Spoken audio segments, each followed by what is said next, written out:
ਤੁਸੀਂ ਦੇਖ ਰਹੇ ਹੋ ਵਿਜ਼ਨ ਪੰਜਾਬ ਟੀਵੀ ਅਤੇ ਅਸੀਂ ਹਾਜ਼ਰ ਅੱਜ ਦਾ ਵਿਜ਼ਨ ਪ੍ਰਾਈਮ ਟਾਈਮ ਸ਼ੋਅ ਲੈ ਕੇ ਸੋਮਵਾਰ ਤੋਂ ਲੈ ਕੇ ਵੀਰਵਾਰ ਵਾਲੇ ਦਿਨ ਤੱਕ ਤੁਹਾਡੀ ਸੇਵਾ 'ਚ ਅਸੀਂ ਹਾਜ਼ਰ ਹੁੰਨੇ ਆ। ਔਰ ਇਸ ਪ੍ਰੋਗਰਾਮ ਦਾ ਜੋ ਸਮਾਂ ਹੁੰਦਾ ਹੈ ਉਹ 7 ਤੋਂ 8 ਹੋਇਆ ਕਰਦਾ ਹੈ। ਔਰ ਕਿਸੇ ਵੀ ਕਿਸਮ ਦਾ ਸਵਾਲ ਜਾਂ ਤੁਸੀਂ ਕੋਈ ਸੁਝਾਅ ਦੇਣਾ ਚਾਹੁੰਦੇ ਆ ਜਾਂ ਕਿਸੇ ਕਿਸਮ ਦੀ ਤੁਹਾਡੇ ਕੋਲ ਕੋਈ ਜਾਣਕਾਰੀ ਹੈ ਜਿਹੜੀ ਕਿ ਸਾਨੂੰ ਨਹੀਂ ਪਤਾ ਜਾਂ ਦਰਸ਼ਕਾਂ ਨੂੰ ਨਹੀਂ ਪਤਾ, ਤੁਸੀਂ ਸਾਂਝੀ ਕਰਨੀ ਚਾਹੁੰਦੇ ਆ ਤਾਂ 905 790 9099 ਸਟੂਡੀਓ ਦਾ ਨੰਬਰ ਹੈ। ਔਰ ਜਿੱਥੇ ਤੁਸੀਂ ਇਸ ਪ੍ਰੋਗਰਾਮ ਨੂੰ ਆਪਣੇ ਟੀਵੀ ਸੈੱਟ ਉੱਪਰ ਦੇਖਦੇ ਹੋ, ਨਾਲ ਦੀ ਨਾਲ ਇਸ ਪ੍ਰੋਗਰਾਮ ਦਾ ਤੁਸੀਂ ਸਿੱਧਾ ਪ੍ਰਸਾਰਣ ਫੇਸਬੁੱਕ ਤੇ ਵੀ ਦੇਖ ਸਕਦੇ ਹੋ। ਔਰ ਫੇਸਬੁੱਕ ਦੇ ਉੱਪਰ ਹੋਰ ਸਾਰੇ ਦੇ ਸਾਰੇ ਪ੍ਰੋਗਰਾਮ ਜਿਹੜੇ ਕਿ ਵਿਜ਼ਨ ਪੰਜਾਬ ਟੀਵੀ ਵੱਲੋਂ ਪੇਸ਼ ਕੀਤੇ ਜਾਂਦੇ ਆ, ਚਾਹੇ ਉਹ ਭਾਰਤ ਤੋਂ ਹੋਣ, ਚਾਹੇ ਕੈਨੇਡਾ ਤੋਂ, ਚਾਹੇ ਅਮਰੀਕਾ ਤੋਂ, ਤਾਂ ਸਾਰੇ ਦੇ ਸਾਰੇ ਪ੍ਰੋਗਰਾਮ ਜਿਹੜੇ ਉੱਥੇ ਲਿੰਕ ਮੌਜੂਦ ਨੇ। ਤੁਸੀਂ ਸਰਚ ਕਰਨਾ ਹੈ ਵਿਜ਼ਨ ਪੰਜਾਬ ਟੀਵੀ ਕੈਨੇਡਾ ਔਰ ਸਾਰੇ ਦੇ ਸਾਰੇ ਲਿੰਕ ਉੱਥੇ, ਚਾਹੇ ਲਾਈਵ ਸੀ ਤੇ ਚਾਹੇ ਉਹ ਰਿਕਾਰਡਡ ਸੀ, ਸਾਰੇ ਪ੍ਰੋਗਰਾਮ ਤੁਸੀਂ ਵਾਚ ਕਰ ਸਕਦੇ ਆ। ਔਰ ਸਾਡੀ ਕੋਸ਼ਿਸ਼ ਹੁੰਦੀ ਹੈ ਕਿ ਅਸੀਂ ਨਵੇਂ ਮਹਿਮਾਨ ਅਤੇ ਨਵੇਂ ਵਿਸ਼ੇ ਦੇ ਨਾਲ ਤੁਹਾਨੂੰ ਰੂਬਰੂ ਕਰਵਾਈਏ, ਜਾਣੂ ਕਰਵਾਈਏ, ਆਥੈਂਟਿਕ ਜਾਣਕਾਰੀ ਜਿਹੜੀ ਤੁਹਾਡੇ ਤੱਕ ਪਹੁੰਚਦੀ ਕਰ ਸਕੀਏ, ਅਵੇਅਰਨੈਸ ਪਹੁੰਚਦੀ ਕਰ ਸਕੀਏ, ਚਾਹੇ ਉਹ ਪੋਲਿਟਿਕਸ ਹੋਵੇ, ਚਾਹੇ ਸੋਸ਼ਲ ਜਿਹੜੇ ਇਸ਼ੂ ਹੋਣ, ਚਾਹੇ ਇਮੀਗ੍ਰੇਸ਼ਨ ਨਾਲ ਜੁੜੇ ਹੋਣ। ਤਾਂ ਕੋਸ਼ਿਸ਼ ਹਮੇਸ਼ਾ ਇਹੀ ਰਹੇਗੀ। ਔਰ ਸਾਨੂੰ ਤੁਹਾਡੀ ਫੀਡਬੈਕ ਦੀ ਵੀ ਹਮੇਸ਼ਾ ਲੋੜ ਰਹਿੰਦੀ ਹੈ। ਔਰ ਫੀਡਬੈਕ ਵੀ ਦਿਆ ਕਰੋ। 905 790 9099 ਸਟੂਡੀਓ ਦਾ ਨੰਬਰ ਹੈ ਸਵਾਲ ਜਵਾਬ ਕਰਨ ਲਈ ਪ੍ਰੋਗਰਾਮ ਦੇ ਦੌਰਾਨ, ਤੇ ਪ੍ਰੋਗਰਾਮ ਤੋਂ ਬਾਅਦ ਵੀ ਇਹੀ ਨੰਬਰ ਹੈ ਜੋ ਕਿ ਸਕਰੀਨ ਦੇ ਉੱਪਰ ਵੀ ਫਲੈਸ਼ ਹੋ ਰਿਹਾ। ਸੋ ਦਰਸ਼ਕੋ, ਅੱਜ ਜੋ ਅਸੀਂ ਵਿਸ਼ਾ ਤੁਹਾਡੀ ਨਜ਼ਰ ਕਰ ਰਹੇ ਹਾਂ ਉਹ ਸਭ ਨੂੰ ਹੀ ਲੋੜ ਹੈ। ਔਰ ਸਾਰੇ ਅਸੀਂ ਜਿੰਨੇ ਵੀ ਕੈਨੇਡਾ ਦੇ ਵਿੱਚ ਸੈਟਲ ਡਾਊਨ ਹੋਏ ਆ ਔਰ ਹੋਰ ਜਿਹੜੇ ਵੀ ਆਉਣਾ ਚਾਹੁੰਦੇ ਆ, ਸਭ ਦੀ ਲੋੜ ਹੁੰਦੀ ਹੈ ਕਿ ਕਿਸੇ ਤਰੀਕੇ ਨਾਲ ਕੈਨੇਡਾ ਦੀ ਇਮੀਗ੍ਰੇਸ਼ਨ ਹੋ ਜਾਵੇ, ਚਾਹੇ ਉਹ ਸਟੂਡੈਂਟਸ ਵੀਜ਼ਾ ਹੋਵੇ, ਵਿਜ਼ਟਰ ਵੀਜ਼ਾ ਹੋਵੇ, PR ਵੀਜ਼ਾ, ਕਿਸੇ ਵੀ ਕਿਸਮ ਦਾ ਹੋਵੇ। ਸੋ ਅੱਜ ਦਾ ਜੋ ਵਿਸ਼ਾ ਹੈ ਇਮੀਗ੍ਰੇਸ਼ਨ ਨਾਲ ਸੰਬੰਧਿਤ ਵਿਸ਼ਾ ਹੈ ਔਰ ਕੈਨੇਡਾ ਦੀ ਇਮੀਗ੍ਰੇਸ਼ਨ ਦੇ ਨਾਲ ਜੁੜੇ ਹੋਏ ਸਵਾਲ ਜਵਾਬ ਅੱਜ ਅਸੀਂ ਕਰਾਂਗੇ। ਪਰ ਨਾਲ ਦੀ ਨਾਲ ਇੱਕ ਦੋ ਜਿਹੜੇ ਪੁਆਇੰਟ ਮੈਂ ਤੁਹਾਡੇ ਸਨਮੁਖ ਰੱਖਣਾ ਚਾਹੁੰਦਾ ਉਹ ਇਹ ਹੈ ਕਿ ਕੈਨੇਡਾ ਦੇ ਵਿੱਚ ਖਾਸ ਕਰਕੇ ਜਿਹੜੇ ਵੱਡੇ ਸ਼ਹਿਰ ਹੈ, ਜਿਵੇਂ ਟੋਰਾਂਟੋ ਦੀ ਗੱਲ ਕਰੀਏ ਜਾਂ ਹੋਰ ਵੈਨਕੂਵਰ ਦੀ ਗੱਲ ਕਰੀਏ, ਬਹੁਤ ਸਾਰੇ ਸਟੂਡੈਂਟਸ ਜਿਹੜੇ 18 ਮਾਰਚ ਤੋਂ ਪਹਿਲਾਂ ਜਿਨ੍ਹਾਂ ਨੂੰ ਵੀਜ਼ਾ ਮਿਲਿਆ ਸੀ, ਉਹ ਸਟੂਡੈਂਟ ਜਿਹੜੇ ਹੈ ਉਹ ਕੈਨੇਡਾ ਦੇ 에ਅਰਪੋਰਟ ਤੇ, ਮੈਂ ਵੱਡੇ ਸ਼ਹਿਰ ਤਾਂ ਕਹਿ ਰਿਹਾ ਕਿ ਟੋਰਾਂਟੋ 에ਅਰਪੋਰਟ ਤੋਂ ਪਿਛਲੇ ਦਿਨੀ ਸਟੂਡੈਂਟਸ ਨੂੰ ਵਾਪਸ ਭੇਜਿਆ ਗਿਆ। ਕਿਉਂ ਭੇਜਿਆ ਗਿਆ ਉਹਦੇ ਬਾਰੇ ਵੀ ਡਿਟੇਲ 'ਚ ਜਾਣਕਾਰੀ ਆਪਾਂ ਹਾਸਲ ਕਰਾਂਗੇ। ਫਿਰ ਉਸ ਤੋਂ ਬਾਅਦ ਜਿਹੜੇ ਵਿਜ਼ਟਰਸ ਨੂੰ ਪਿਛਲੇ ਦਿਨੀ ਸਾਡੀ ਕੈਨੇਡੀਅਨ ਗਵਰਨਮੈਂਟ ਨੇ ਇਹ ਅਨਾਉਂਸ ਕੀਤਾ, ਇਮੀਗ੍ਰੇਸ਼ਨ ਮਿਨਿਸਟਰ ਨੇ ਅਨਾਉਂਸ ਕੀਤਾ ਕਿ ਵਿਜ਼ਟਰ ਵੀਜ਼ਾ ਦੇ ਉੱਪਰ ਆਏ ਹੋਏ ਜਿਹੜੇ ਵਿਜ਼ਟਰਸ ਹੈ ਉਹ ਆਪਣਾ ਵੀਜ਼ੇ ਨੂੰ ਤਬਦੀਲ ਕਰ ਸਕਦੇ ਆ ਵਰਕ ਪਰਮਿਟ ਦੇ ਵਿੱਚ। ਉਹਦੀਆਂ ਕੀ ਰਿਕੁਆਇਰਮੈਂਟਸ ਹੈ, ਕੀ ਲੋੜਾਂ ਨੇ, ਉਹ ਵੀ ਅਸੀਂ ਡਿਸਕਸ ਕਰਾਂਗੇ। ਫਿਰ ਉਸ ਤੋਂ ਬਾਅਦ ਕੈਨੇਡੀਅਨ ਗਵਰਨਮੈਂਟ ਜਾਂ ਕੈਨੇਡੀਅਨ ਇਮੀਗ੍ਰੇਸ਼ਨ ਹੈ ਕਦੋਂ ਵਿਜ਼ਟਰਸ ਨੂੰ, PR ਨੂੰ ਜਾਂ ਸਟੂਡੈਂਟਸ ਨੂੰ ਹਰੀ ਝੰਡੀ ਦਿਖਾਏਗੀ ਕਿ ਉਹ ਕੈਨੇਡਾ ਆ ਸਕਣ, ਕਿਉਂਕਿ ਸਭ ਨੂੰ ਜ਼ਰੂਰਤ ਹੁੰਦੀ ਹੈ, ਚਾਅ ਹੁੰਦਾ, ਸ਼ੌਕ ਹੁੰਦਾ ਕਿ ਅਸੀਂ ਆਪਣਾ ਭਵਿੱਖ ਜਲਦੀ ਉਜਵਲ ਕਰੀਏ।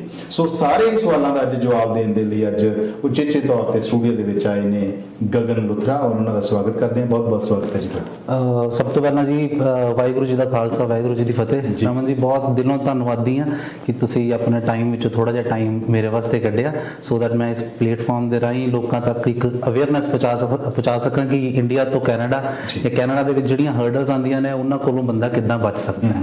ਸ਼ੁਕਰਾਨਾ ਤੁਹਾਡਾ ਵੀ, ਤੁਸੀਂ ਆਪਣੇ ਸਮੇਂ ਦੇ ਵਿੱਚੋਂ ਸਮਾਂ ਕੱਢ ਕੇ ਸਟੂਡੀਓ ਦੇ ਵਿੱਚ ਔਰ ਦਰਸ਼ਕਾਂ ਤੱਕ ਜਿਹੜੀ ਆਥੈਂਟਿਕ ਜਾਣਕਾਰੀ ਆ ਪਹੁੰਚਦੀ ਕਰ ਰਹੇ ਹੋ।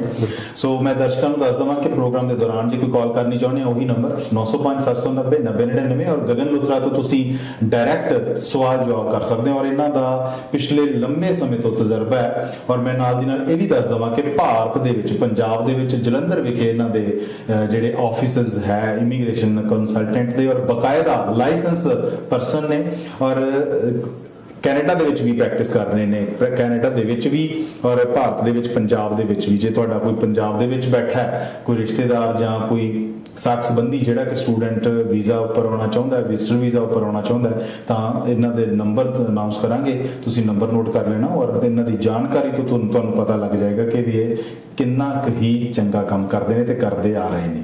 ਸੋ ਜ਼ਿਆਦਾ ਦੇਰੀ ਨਾ ਕਰਦੇ ਹੋਏ ਮੈਂ ਇੱਕ ਦੋ ਜਿਹੜੇ ਬਹੁਤ ਅਹਿਮ ਸਵਾਲ ਹੈ ਜਿਹੜੇ ਕਿ ਸਭ ਦਰਸ਼ਕਾਂ ਨੂੰ, ਸਭ ਨੂੰ ਇਸ ਚੀਜ਼ ਦਾ ਜ਼ਿਕਰ ਰਹਿੰਦਾ ਕਿ ਵੀ ਸਾਡੇ ਬੱਚੇ ਕਦੋਂ ਆਉਣਗੇ ਜੀ। ਸੋ ਸਟੂਡੈਂਟਸ ਦੀ ਜੇ ਗੱਲ ਕਰੀਏ ਤਾਂ ਪਿਛਲੇ ਦਿਨੀ ਟੋਰਾਂਟੋ 에ਅਰਪੋਰਟ ਤੋਂ ਕੁਝ ਸਟੂਡੈਂਟਸ ਨੂੰ ਵਾਪਸ ਭੇਜਿਆ ਗਿਆ ਜੀ। ਮੇਰਾ ਸਵਾਲ ਹੀ ਇੱਥੋਂ ਸ਼ੁਰੂ ਹੁੰਦਾ ਹੈ ਕਿ ਜਦੋਂ ਸਟੂਡੈਂਟਸ ਦੇ ਕੋਲ ਵੀਜ਼ਾ ਹੈ, ਸਭ ਕੁਝ ਹੈ, ਤਾਂ ਫਿਰ ਉਹ ਵਾਪਸ ਕਿਉਂ? ਕੋਵਿਡ ਨਾਲ ਰਿਲੇਟਡ ਹੋ ਸਕਦਾ ਮਸਲਾ ਹੋਵੇ, ਲੇਕਿਨ ਹੋਰ ਕਿਹੜੀਆਂ ਗੱਲਾਂ ਨੇ ਕਿ ਵੀ ਉਹਨਾਂ ਨੂੰ ਵਾਪਸ ਭੇਜਿਆ ਜਾ ਰਿਹਾ? ਦੇਖੋ ਰਮਨ ਜੀ, ਮੈਂ ਸੋਚਿਆ ਸੀ ਕਿ ਕਈ ਹੋਰ ਚੀਜ਼ਾਂ ਤੋਂ ਇਸ ਸੈਸ਼ਨ ਦੀ ਸ਼ੁਰੂਆਤ ਕਰਾਂਗੇ, ਬਟ ਤੁਸੀਂ ਜੋ ਸੈਸ਼ਨ ਚੱਕਿਆ ਹੈ, ਜੋ ਤੁਸੀਂ ਪੁਆਇੰਟ ਚੱਕਿਆ ਹੈ, ਅੱਜ ਦਾ ਹੌਟ ਟੌਪਿਕ ਇਹੀ ਹੈਗਾ ਜੀ। ਕਿਉਂਕਿ ਜੇ ਪੂਰੇ ਇੰਡੀਆ ਦੇ ਵਿੱਚ ਦੇਖਿਆ ਜਾਵੇ ਤਾਂ ਇਮੀਗ੍ਰੇਸ਼ਨ ਦੀ ਸਭ ਤੋਂ ਵੱਡੀ ਇੰਡਸਟਰੀ ਹੈਗੀ ਹੈ ਜਿਹੜੀ ਆਪਾਂ ਸਮਝਦੇ ਹਾਂ ਤਾਂ ਪੰਜਾਬ ਹੈ, ਬਟ ਇੱਕ ਪੰਜਾਬ ਇਦਾਂ ਦੀ ਇੰਡਸਟਰੀ ਹੈ ਜਿੱਥੇ ਅਵੇਅਰਨੈਸ ਸਭ ਤੋਂ ਘੱਟ ਹੈ ਜੀ। ਜੇ ਇਹ ਬੱਚੇ ਵਾਪਸ ਗਏ ਨੇ, ਉਹ ਬੱਚਿਆਂ ਦੇ ਵਾਪਸ ਜਾਣ ਪਿੱਛੇ 70-80% ਕਾਰਨ ਮੈਂ ਬੱਚਿਆਂ ਨੂੰ ਖੁਦ ਕਵਾਂਗਾ ਜਿਹੜੇ ਪੇਸ਼ੈਂਸ ਨਹੀਂ ਰੱਖ ਸਕਦੇ।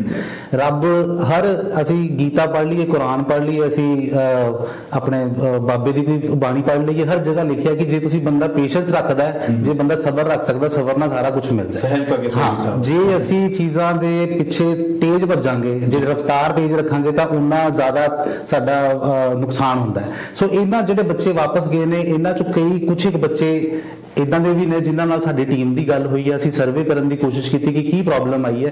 ਇਹਦੇ ਵਿੱਚ ਦੇਖੋ, ਜਦੋਂ ਕੋਈ ਬੱਚਾ ਇੰਡੀਆ ਦੇ ਵਿੱਚੋਂ ਵੀਜ਼ਾ ਲੈਣ ਲੱਗਦਾ ਹੈ, ਵੀਜ਼ਾ ਲੈਣ ਲੱਗੇ 2 ਜਾਂ 3 ਬੰਦੇ ਹੁੰਦੇ ਨੇ ਜਿਹੜੇ ਮੀਡੀਏਟਰ ਹੁੰਦੇ ਨੇ ਬੱਚੇ ਦੇ ਨਾਲ।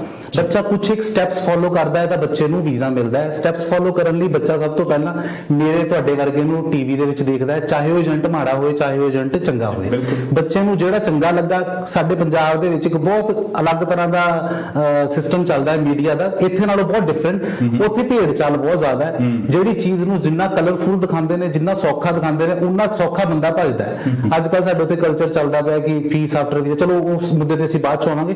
ਪਹਿਲਾਂ ਗੱਲ ਕਰੀਏ ਜਿਹੜੇ ਬੱਚੇ ਵਾਪਸ ਗਏ, ਮੀਡੀਏਟਰ ਦੀ ਗੱਲ ਕਰ ਰਹੇ ਤੇ ਸਭ ਤੋਂ ਪਹਿਲਾਂ ਬੱਚਾ ਜਦੋਂ ਵੀਜ਼ਾ ਲੈਣਾ ਚਾਹੁੰਦਾ ਹੈ, ਬੱਚਾ ਆਪਣੇ ਡਾਕੂਮੈਂਟ ਚੱਕ ਕੇ ਜਾਂਦਾ ਏਜੰਟ ਦੇ ਕੋਲ। ਏਜੰਟ ਨੇ ਉਹਦੀ ਪ੍ਰੋਫਾਈਲ ਦੀ ਅਸੈਸਮੈਂਟ ਕੀਤੀ, ਏਜੰਟ ਨੇ ਉਹਨੂੰ ਇੱਕ ਕਾਲਜ ਗਾਈਡ ਕੀਤਾ। ਕਾਲਜ ਗਾਈਡ ਕਰਨਾ ਕਿੱਦਾਂ ਦਾ ਕਰਨਾ ਹੈ ਉਹ ਏਜੰਟ ਤੇ ਡਿਪੈਂਡ ਕਰਦਾ ਹੈ। ਬੱਚੇ ਦਾ ਵੀਜ਼ਾ ਆ ਗਿਆ ਜੀ। ਮੈਨੂੰ ਇਹ ਸਵਾਲ, ਜੇ ਤੁਹਾਨੂੰ ਵੀ ਮੇਰੇ ਹਿਸਾਬ ਨਾਲ ਜੇ ਕੋਈ ਸਟੂਡੈਂਟ ਵੀਜ਼ਾ ਦੀ ਕੋਈ ਤੁਹਾਨੂੰ ਕੁਐਰੀ ਆਂਦੀ ਹੋਏਗੀ ਜਾਂ ਕਾਲ ਆਂਦੀ ਹੋਏਗੀ, 100 ਵਿੱਚੋਂ 90% ਬੰਦਿਆਂ ਦਾ ਕੁਐਸਚਨ ਅੱਜ ਦੀ ਡੇਟ 'ਚ 99% ਬੰਦਿਆਂ ਦਾ ਅੱਜ ਦੀ ਡੇਟ 'ਚ ਕੁਐਸਚਨ ਇਹ ਹੈ ਕਿ ਅਸੀਂ ਕਦੋਂ ਕੈਨੇਡਾ ਆ ਸਕਾਂਗੇ, ਸਾਡਾ ਵੀਜ਼ਾ ਲੱਗ ਗਿਆ ਹੈ, ਅਸੀਂ ਕਦੋਂ ਆਵਾਂਗੇ, ਇਹ ਸਾਡਾ ਵੀਜ਼ਾ ਕਦੋਂ ਲੱਗੇਗਾ, ਕਦੋਂ ਆ ਸਕਦੇ ਹਾਂ। ਸੋ ਮੈਂ ਹਰ ਇੱਕ ਨੂੰ ਇੱਕ ਛੋਟੀ ਜੀ ਕਹਾਵਤ ਦੇ ਵਿੱਚ ਹੀ ਆਪਣੇ ਲਾਈਵ ਸੈਸ਼ਨ ਦੇ ਵਿੱਚ ਸਾਰਿਆਂ ਨੂੰ ਕਹਿਣਾ ਚਾਹਾਂਗਾ, ਜਦੋਂ 2019 ਦਸੰਬਰ ਦੀ 31 ਤਰੀਕ ਸੀਗੀ, ਅਸੀਂ ਸਾਰਿਆਂ ਨੇ ਬੜਾ ਵਧੀਆ ਨਵਾਂ ਸਾਲ ਮਨਾਇਆ ਸੀ, ਹਰ ਪੂਰੀ ਦੁਨੀਆ ਨੇ, ਕਿ 2020 ਬੜਾ ਸੁਖਾਲਾ ਸਾਡਾ ਚੜ੍ਹਨਾ ਹੈ।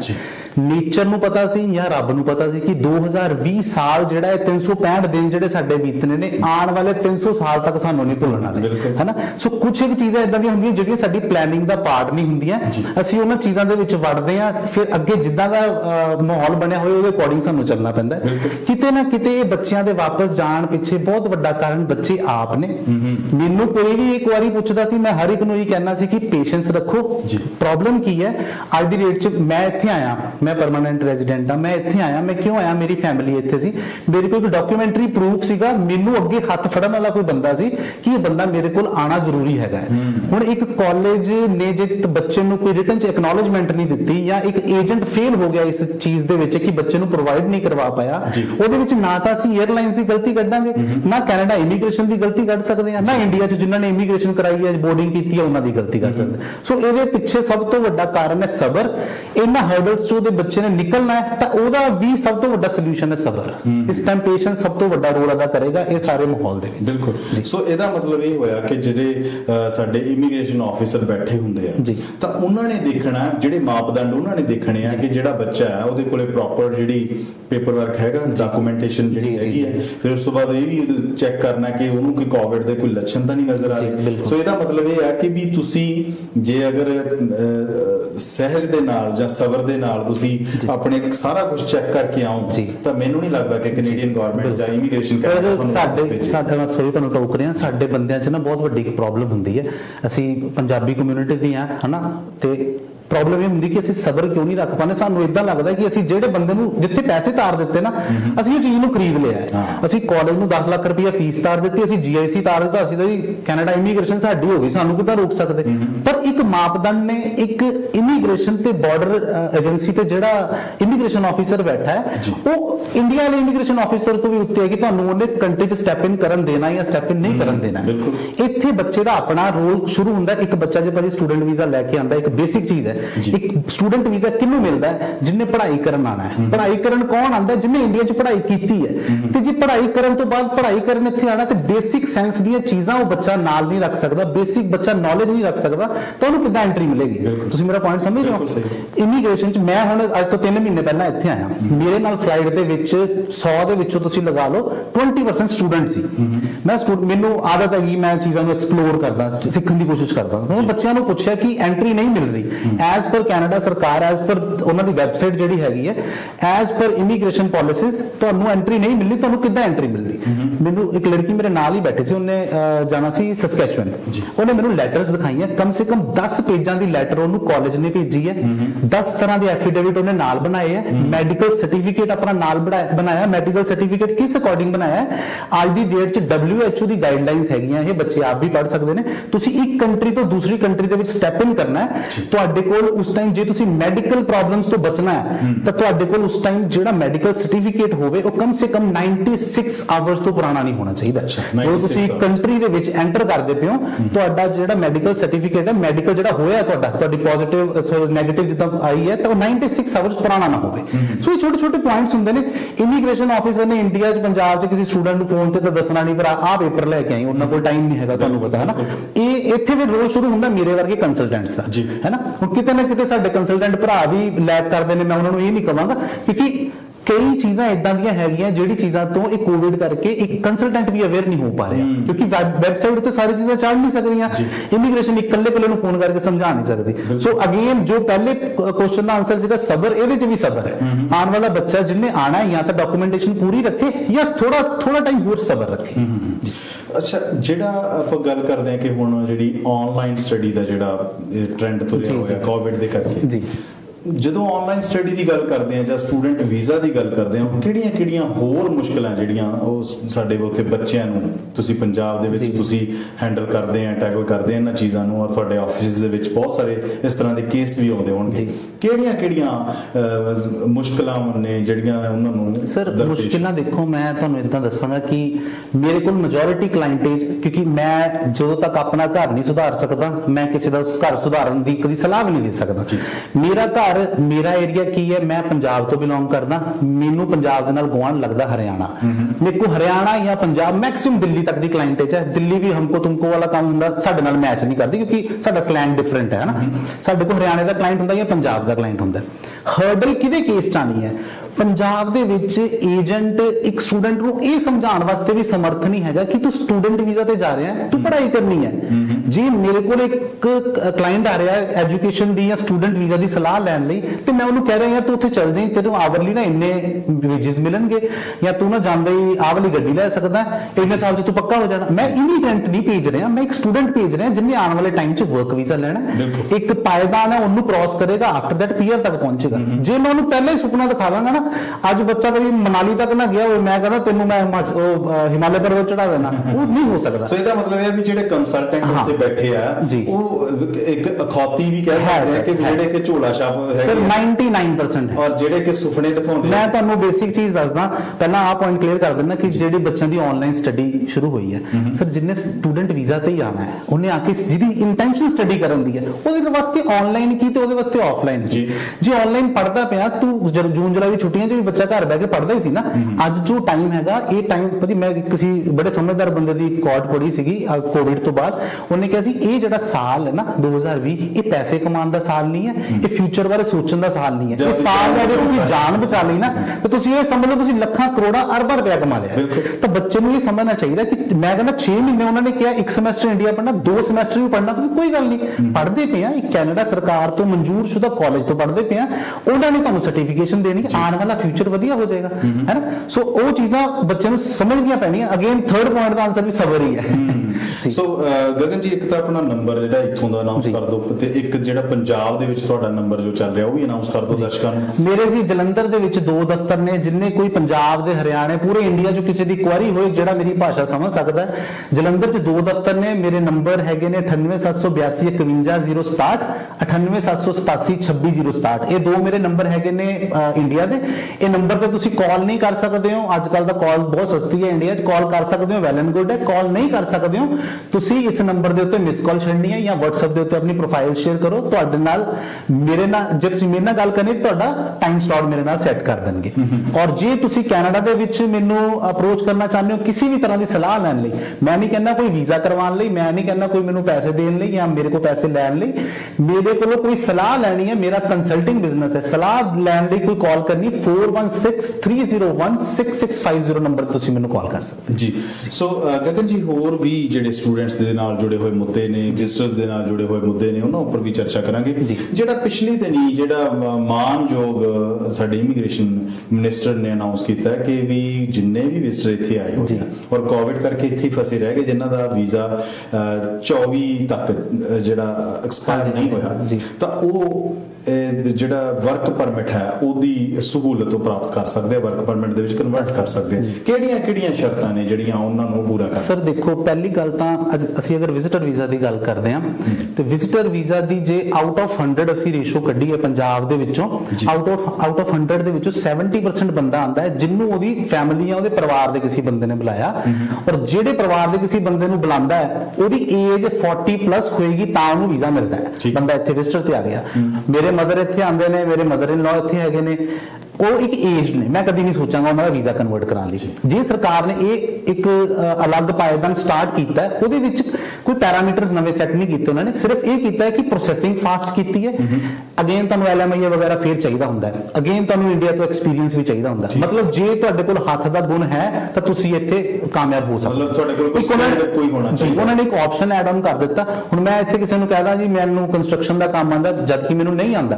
ਇੱਥੇ ਤਾਂ ਤੁਹਾਨੂੰ ਪਤਾ ਇੰਡੀਆ ਵਾਲਾ ਸਿਸਟਮ ਹੈ ਨਹੀਂ ਕਿ ਜੇ ਮੈਨੂੰ ਨਹੀਂ ਰੋੜੀ ਕੁੱਟਣ, ਮੈਨੂੰ ਕੋਈ ਮਿਸਤਰੀ ਦਾ ਕੰਮ ਨਹੀਂ ਆਉਂਦਾ ਤਾਂ ਮੈਂ ਰੋੜੀ ਕੁੱਟਣ ਨਹੀਂ ਚੱਲ ਜਾ, ਏਦਾਂ ਨਹੀਂ। ਤੁਹਾਨੂੰ ਪਤਾ ਇੱਥੇ ਦਾ ਸਿਸਟਮ ਕੀ ਹੈ। ਸੋ ਜੇ ਸਕਿੱਲ ਹੈਗੇ ਨੇ ਤਾਂ ਇੱਥੇ ਉਹ ਇੱਕ ਆਪਸ਼ਨ ਐਡ ਆਨ ਇਹਨਾਂ ਨੇ ਕੀਤੀ ਹੈ, ਔਰ ਉਹਦੇ ਵਿੱਚ ਮੇਨ ਜੋ ਉਹਨਾਂ ਦਾ ਤੁਸੀਂ ਬਿਆਨ ਅਗਰ ਧਿਆਨ ਨਾਲ ਸੁਣੋ ਤਾਂ ਉਹਨਾਂ ਨੇ ਇਹਨਾਂ ਚੀਜ਼ਾਂ ਨੂੰ ਫਾਸਟ ਟਰੈਕ ਸਿਸਟਮ ਚ ਕੀਤਾ, ਇਹਨੂੰ ਫਾਸਟ ਥੋੜਾ ਪ੍ਰੋਸੈਸਿੰਗ ਦੇ ਵਿੱਚ ਵੀਜ਼ਾ ਕਨਵਰਟ ਕਰਾ ਸਕਦੇ ਹੋ। ਅੱਛਾ, ਤਾਂ ਮਤਲਬ ਇਹ ਹੋਇਆ ਕਿ ਵੀ ਜਿਹੜਾ ਪਹਿਲਾਂ ਸਿਸਟਮ ਚੱਲਦਾ ਸੀ ਕਿ ਵੀ LMIA ਵੀ ਦੀ ਜ਼ਰੂਰਤ ਹੈ, ਫਿਰ ਉਸ ਤੋਂ ਬਾਅਦ ਬਾਕੀ ਜਿਹੜੀਆਂ ਸ਼ਰਤਾਂ ਨੇ, ਜਿਵੇਂ ਆਪਾਂ ਆਈਲਟਸ ਦੀ ਗੱਲ ਕਰੀਏ, ਉਹਨਾਂ ਨੂੰ ਮਿਨੀਮਮ ਜਿਹੜੇ ਬੈਂਡ ਉੱਥੋਂ ਨਿਰਧਾਰਿਤ ਕੀਤੇ ਗਏ ਉਹ ਵੀ ਲੈਣੇ ਪੈਣੇ।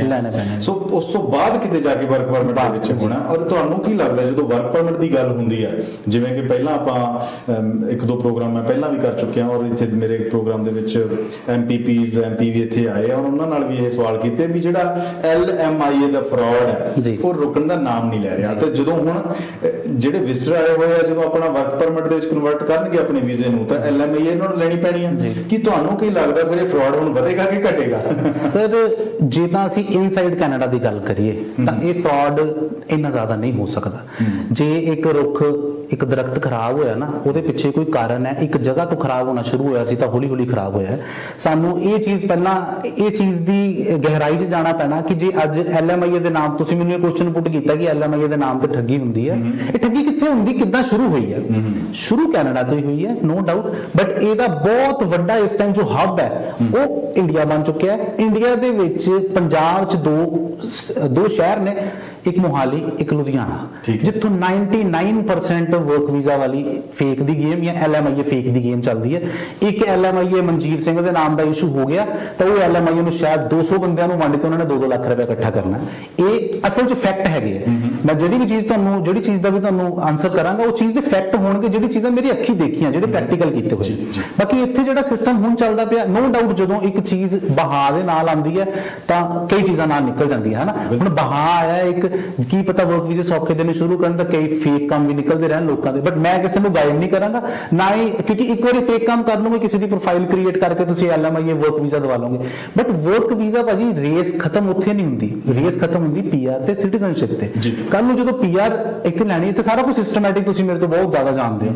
ਵਰਕ ਵੀਜ਼ੇ ਦੇ ਜਿਹੜੇ ਪੇਪਰ ਸ਼ੋ ਕਰਕੇ ਮੈਂ ਵਰਕ ਵੀਜ਼ਾ ਲੈ ਵੀ ਲਿਆ, ਕੱਲ ਨੂੰ PR ਮੋਰੇ ਖੜੀ ਹੈ, ਡਾਕੂਮੈਂਟੇਸ਼ਨ ਫੇਰ ਚਾਹੀਦੀ, ਜਦੋਂ ਸਿਟੀਜ਼ਨਸ਼ਿਪ ਲੈਣੀ ਡਾਕੂਮੈਂਟੇਸ਼ਨ ਫੇਰ ਚਾਹੀਦੀ। ਜੋ ਚੀਜ਼ਾਂ ਸ਼ੋ ਕਰਨ 'ਚ ਅਸੀਂ ਫੇਲ ਹੋ ਜਾਾਂਗੇ ਤਾਂ ਅੱਜ ਤੁਰਨ ਦਾ ਫਾਇਦਾ ਕੀ ਹੋਇਆ? ਹਨਾ, ਮੈਂ ਗਲਤ ਟਰੈਕ ਤੇ ਤੁਰਦਾ ਰਵਾਂਗਾ, ਕੱਲ ਨੂੰ ਮੈਂ ਗਲਤ ਰਾਹ ਪਹੁੰਚਾਂਗਾ। ਸੋ ਇਹੋ ਜਿਹੇ ਹੋਰ ਵੀ ਬਹੁਤ ਸਾਰੇ ਸਵਾਲ ਆ, ਛੋਟੀ ਜਿਹੀ ਬ੍ਰੇਕ ਲਵਾਂਗੇ। ਜੀ। ਸੋ ਦਰਸ਼ਕਾਂ ਨੂੰ ਮੈਂ ਤਾਕੀਦ ਕਰਦਾ ਕਿ ਜੇ ਤੁਹਾਡੇ ਜ਼ਿਹਨ 'ਚ ਕਿਸੇ ਕਿਸਮ ਦਾ ਸਵਾਲ ਹੋਇਆ ਤਾਂ 905-790-9099 ਸਟੂਡੀਓ ਦਾ ਨੰਬਰ ਹੈ। ਔਰ ਗਗਨ ਲੁਥਰਾ ਸਾਡੇ ਨਾਲ ਪ੍ਰੋਗਰਾਮ ਦੇ ਵਿੱਚ ਆਏ ਨੇ, ਔਰ ਗਗਨ ਲੁਥਰਾ ਬਾਰੇ ਵੀ ਮੈਂ ਦੱਸ ਦਵਾਂ, ਜਲੰਧਰ ਦੇ ਵਿੱਚ ਪੰਜਾਬ ਦੇ ਵਿੱਚ ਇਹਨਾਂ ਦੇ ਇਮੀਗ੍ਰੇਸ਼ਨ ਨਾਲ ਸੰਬੰਧਿਤ ਜਿਹੜੀ ਕੰਸਲਟੈਂਸੀ ਉਹ ਕਰਦੇ ਨੇ ਔਰ ਲੰਬੇ ਸਮੇਂ ਤੋਂ ਤਜਰਬਾ ਔਰ ਬਕਾਇਦਾ ਕੁਝ ਟਾਈਮ ਕੈਨੇਡਾ ਦੇ ਵਿੱਚ ਤੇ ਕੁਝ ਟਾਈਮ ਉੱਥੇ ਇਹ ਦੇਖ ਰੇਖ ਕਰਦੇ ਆ। ਆਫਿਸਿਸ ਇਹਨਾਂ ਦੇ ਚੱਲਦੇ ਰਹਿੰਦੇ ਨੇ। ਇਹਨਾਂ ਨੂੰ ਬਕਾਇਦਾ ਨੌਲੇਜ ਹੈ ਕਿ ਉੱਥੇ ਵੀ ਜਿਹੜੇ LMIA ਦੇ ਫਰਾਡ ਆ ਜਾਂ ਵਰਕ ਪਰਮਿਟ ਉੱਥੇ ਵੀ ਬੋਲੀ ਲਗਾ ਕੇ ਵੇਚੇ ਜਾਂਦੇ ਆ, ਉਹਨੂੰ ਵੀ ਰੋਕਣ ਦੇ ਲਈ ਕਿਹੜੀਆਂ ਚੀਜ਼ਾਂ ਕਿਹੜੀਆਂ ਗੱਲਾਂ ਦਾ ਧਿਆਨ ਰੱਖਣਾ ਚਾਹੀਦਾ, ਉਹਦੇ ਬਾਰੇ ਅਸੀਂ ਚਰਚਾ ਕਰਾਂਗੇ। ਇੱਕ ਛੋਟੀ ਜਿਹੀ ਬ੍ਰੇਕ ਤੋਂ ਬਾਅਦ ਜਲਦ ਹਾਜ਼ਰ ਹੁੰਦੇ ਆ। ਕਿਤੇ ਜਾਇਓ ਨਾ, ਇਉਂ ਗਏ ਔਰ ਇਉਂ ਆਏ ਵਾਪਸ।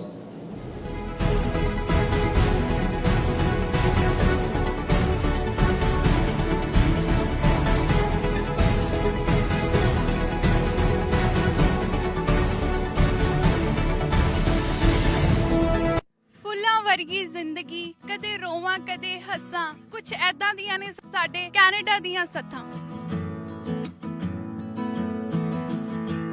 ਗੱਲ ਕਰਾਂਗੇ ਘਰ ਦੀ ਯਾਦ ਦਿਵਾਉਣ ਵਾਲੀ ਤੜਕੇ ਦੀ ਖੁਸ਼ਬੂ ਦੀ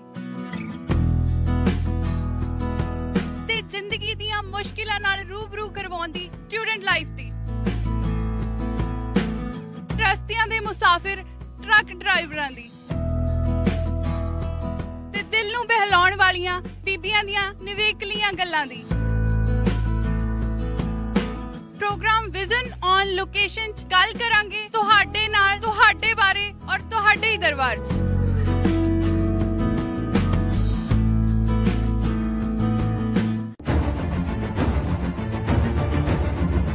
ਚਾਹੇ 7 ਸਮੁੰਦਰ ਪਾਰ ਦੀ ਹੋਵੇ ਖਬਰ, ਚਾਹੇ ਕਿਸੇ ਵੀ ਸਰਕਾਰ ਦੀ ਹੋਵੇ ਖਬਰ, ਹਰ ਸ਼ੈ ਤੱਕ ਜਾਂਦੇ ਹਾਂ, ਹਰ ਖਬਰ ਦੀ ਤਹਿ ਤੱਕ ਜਾਂਦੇ ਹਾਂ।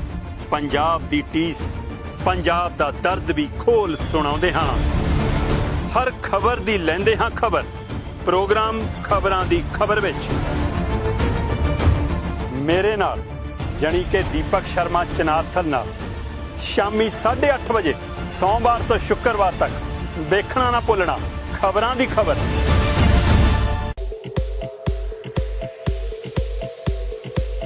इंडियन कज़ीन दा स्वाद हुण कैनेडा च? जी हाँ, इंडियन कज़ीन दा स्वाद मिलेगा विनिपेग मैनीटोबा दे सिर्फ ते सिर्फ clay oven East Indian restaurant दे विच।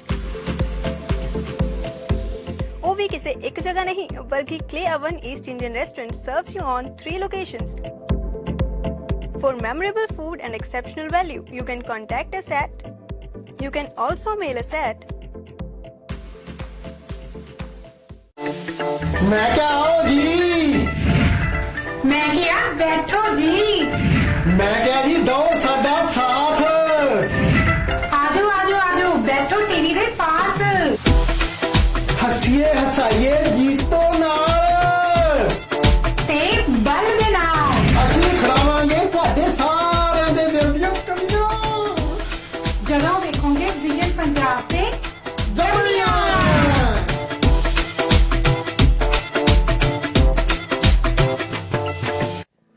ਵਰਗੀ ਜ਼ਿੰਦਗੀ, ਕਦੇ ਰੋਵਾਂ ਕਦੇ ਹੱਸਾਂ, ਕੁਛ ਐਦਾਂ ਦੀਆਂ ਨੇ ਸਾਡੇ ਕੈਨੇਡਾ ਦੀਆਂ ਸੱਥਾਂ। ਗੱਲ ਕਰਾਂਗੇ ਘਰ ਦੀ ਯਾਦ ਦਿਵਾਉਣ ਵਾਲੀ ਤੜਕੇ ਦੀ ਖੁਸ਼ਬੂ ਦੀ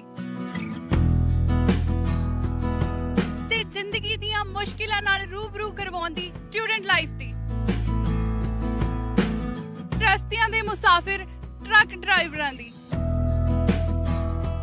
ਤੇ ਦਿਲ ਨੂੰ ਬਹਿਲਾਉਣ ਵਾਲੀਆਂ ਬੀਬੀਆਂ ਦੀਆਂ ਨਿਵੇਕਲੀਆਂ ਗੱਲਾਂ ਦੀ। ਪ੍ਰੋਗਰਾਮ ਵਿਜ਼ਨ ਔਨ ਲੋਕੇਸ਼ਨ 'ਚ ਗੱਲ ਕਰਾਂਗੇ ਤੁਹਾਡੇ ਨਾਲ, ਤੁਹਾਡੇ ਬਾਰੇ ਔਰ ਤੁਹਾਡੇ ਹੀ ਦਰਬਾਰ 'ਚ।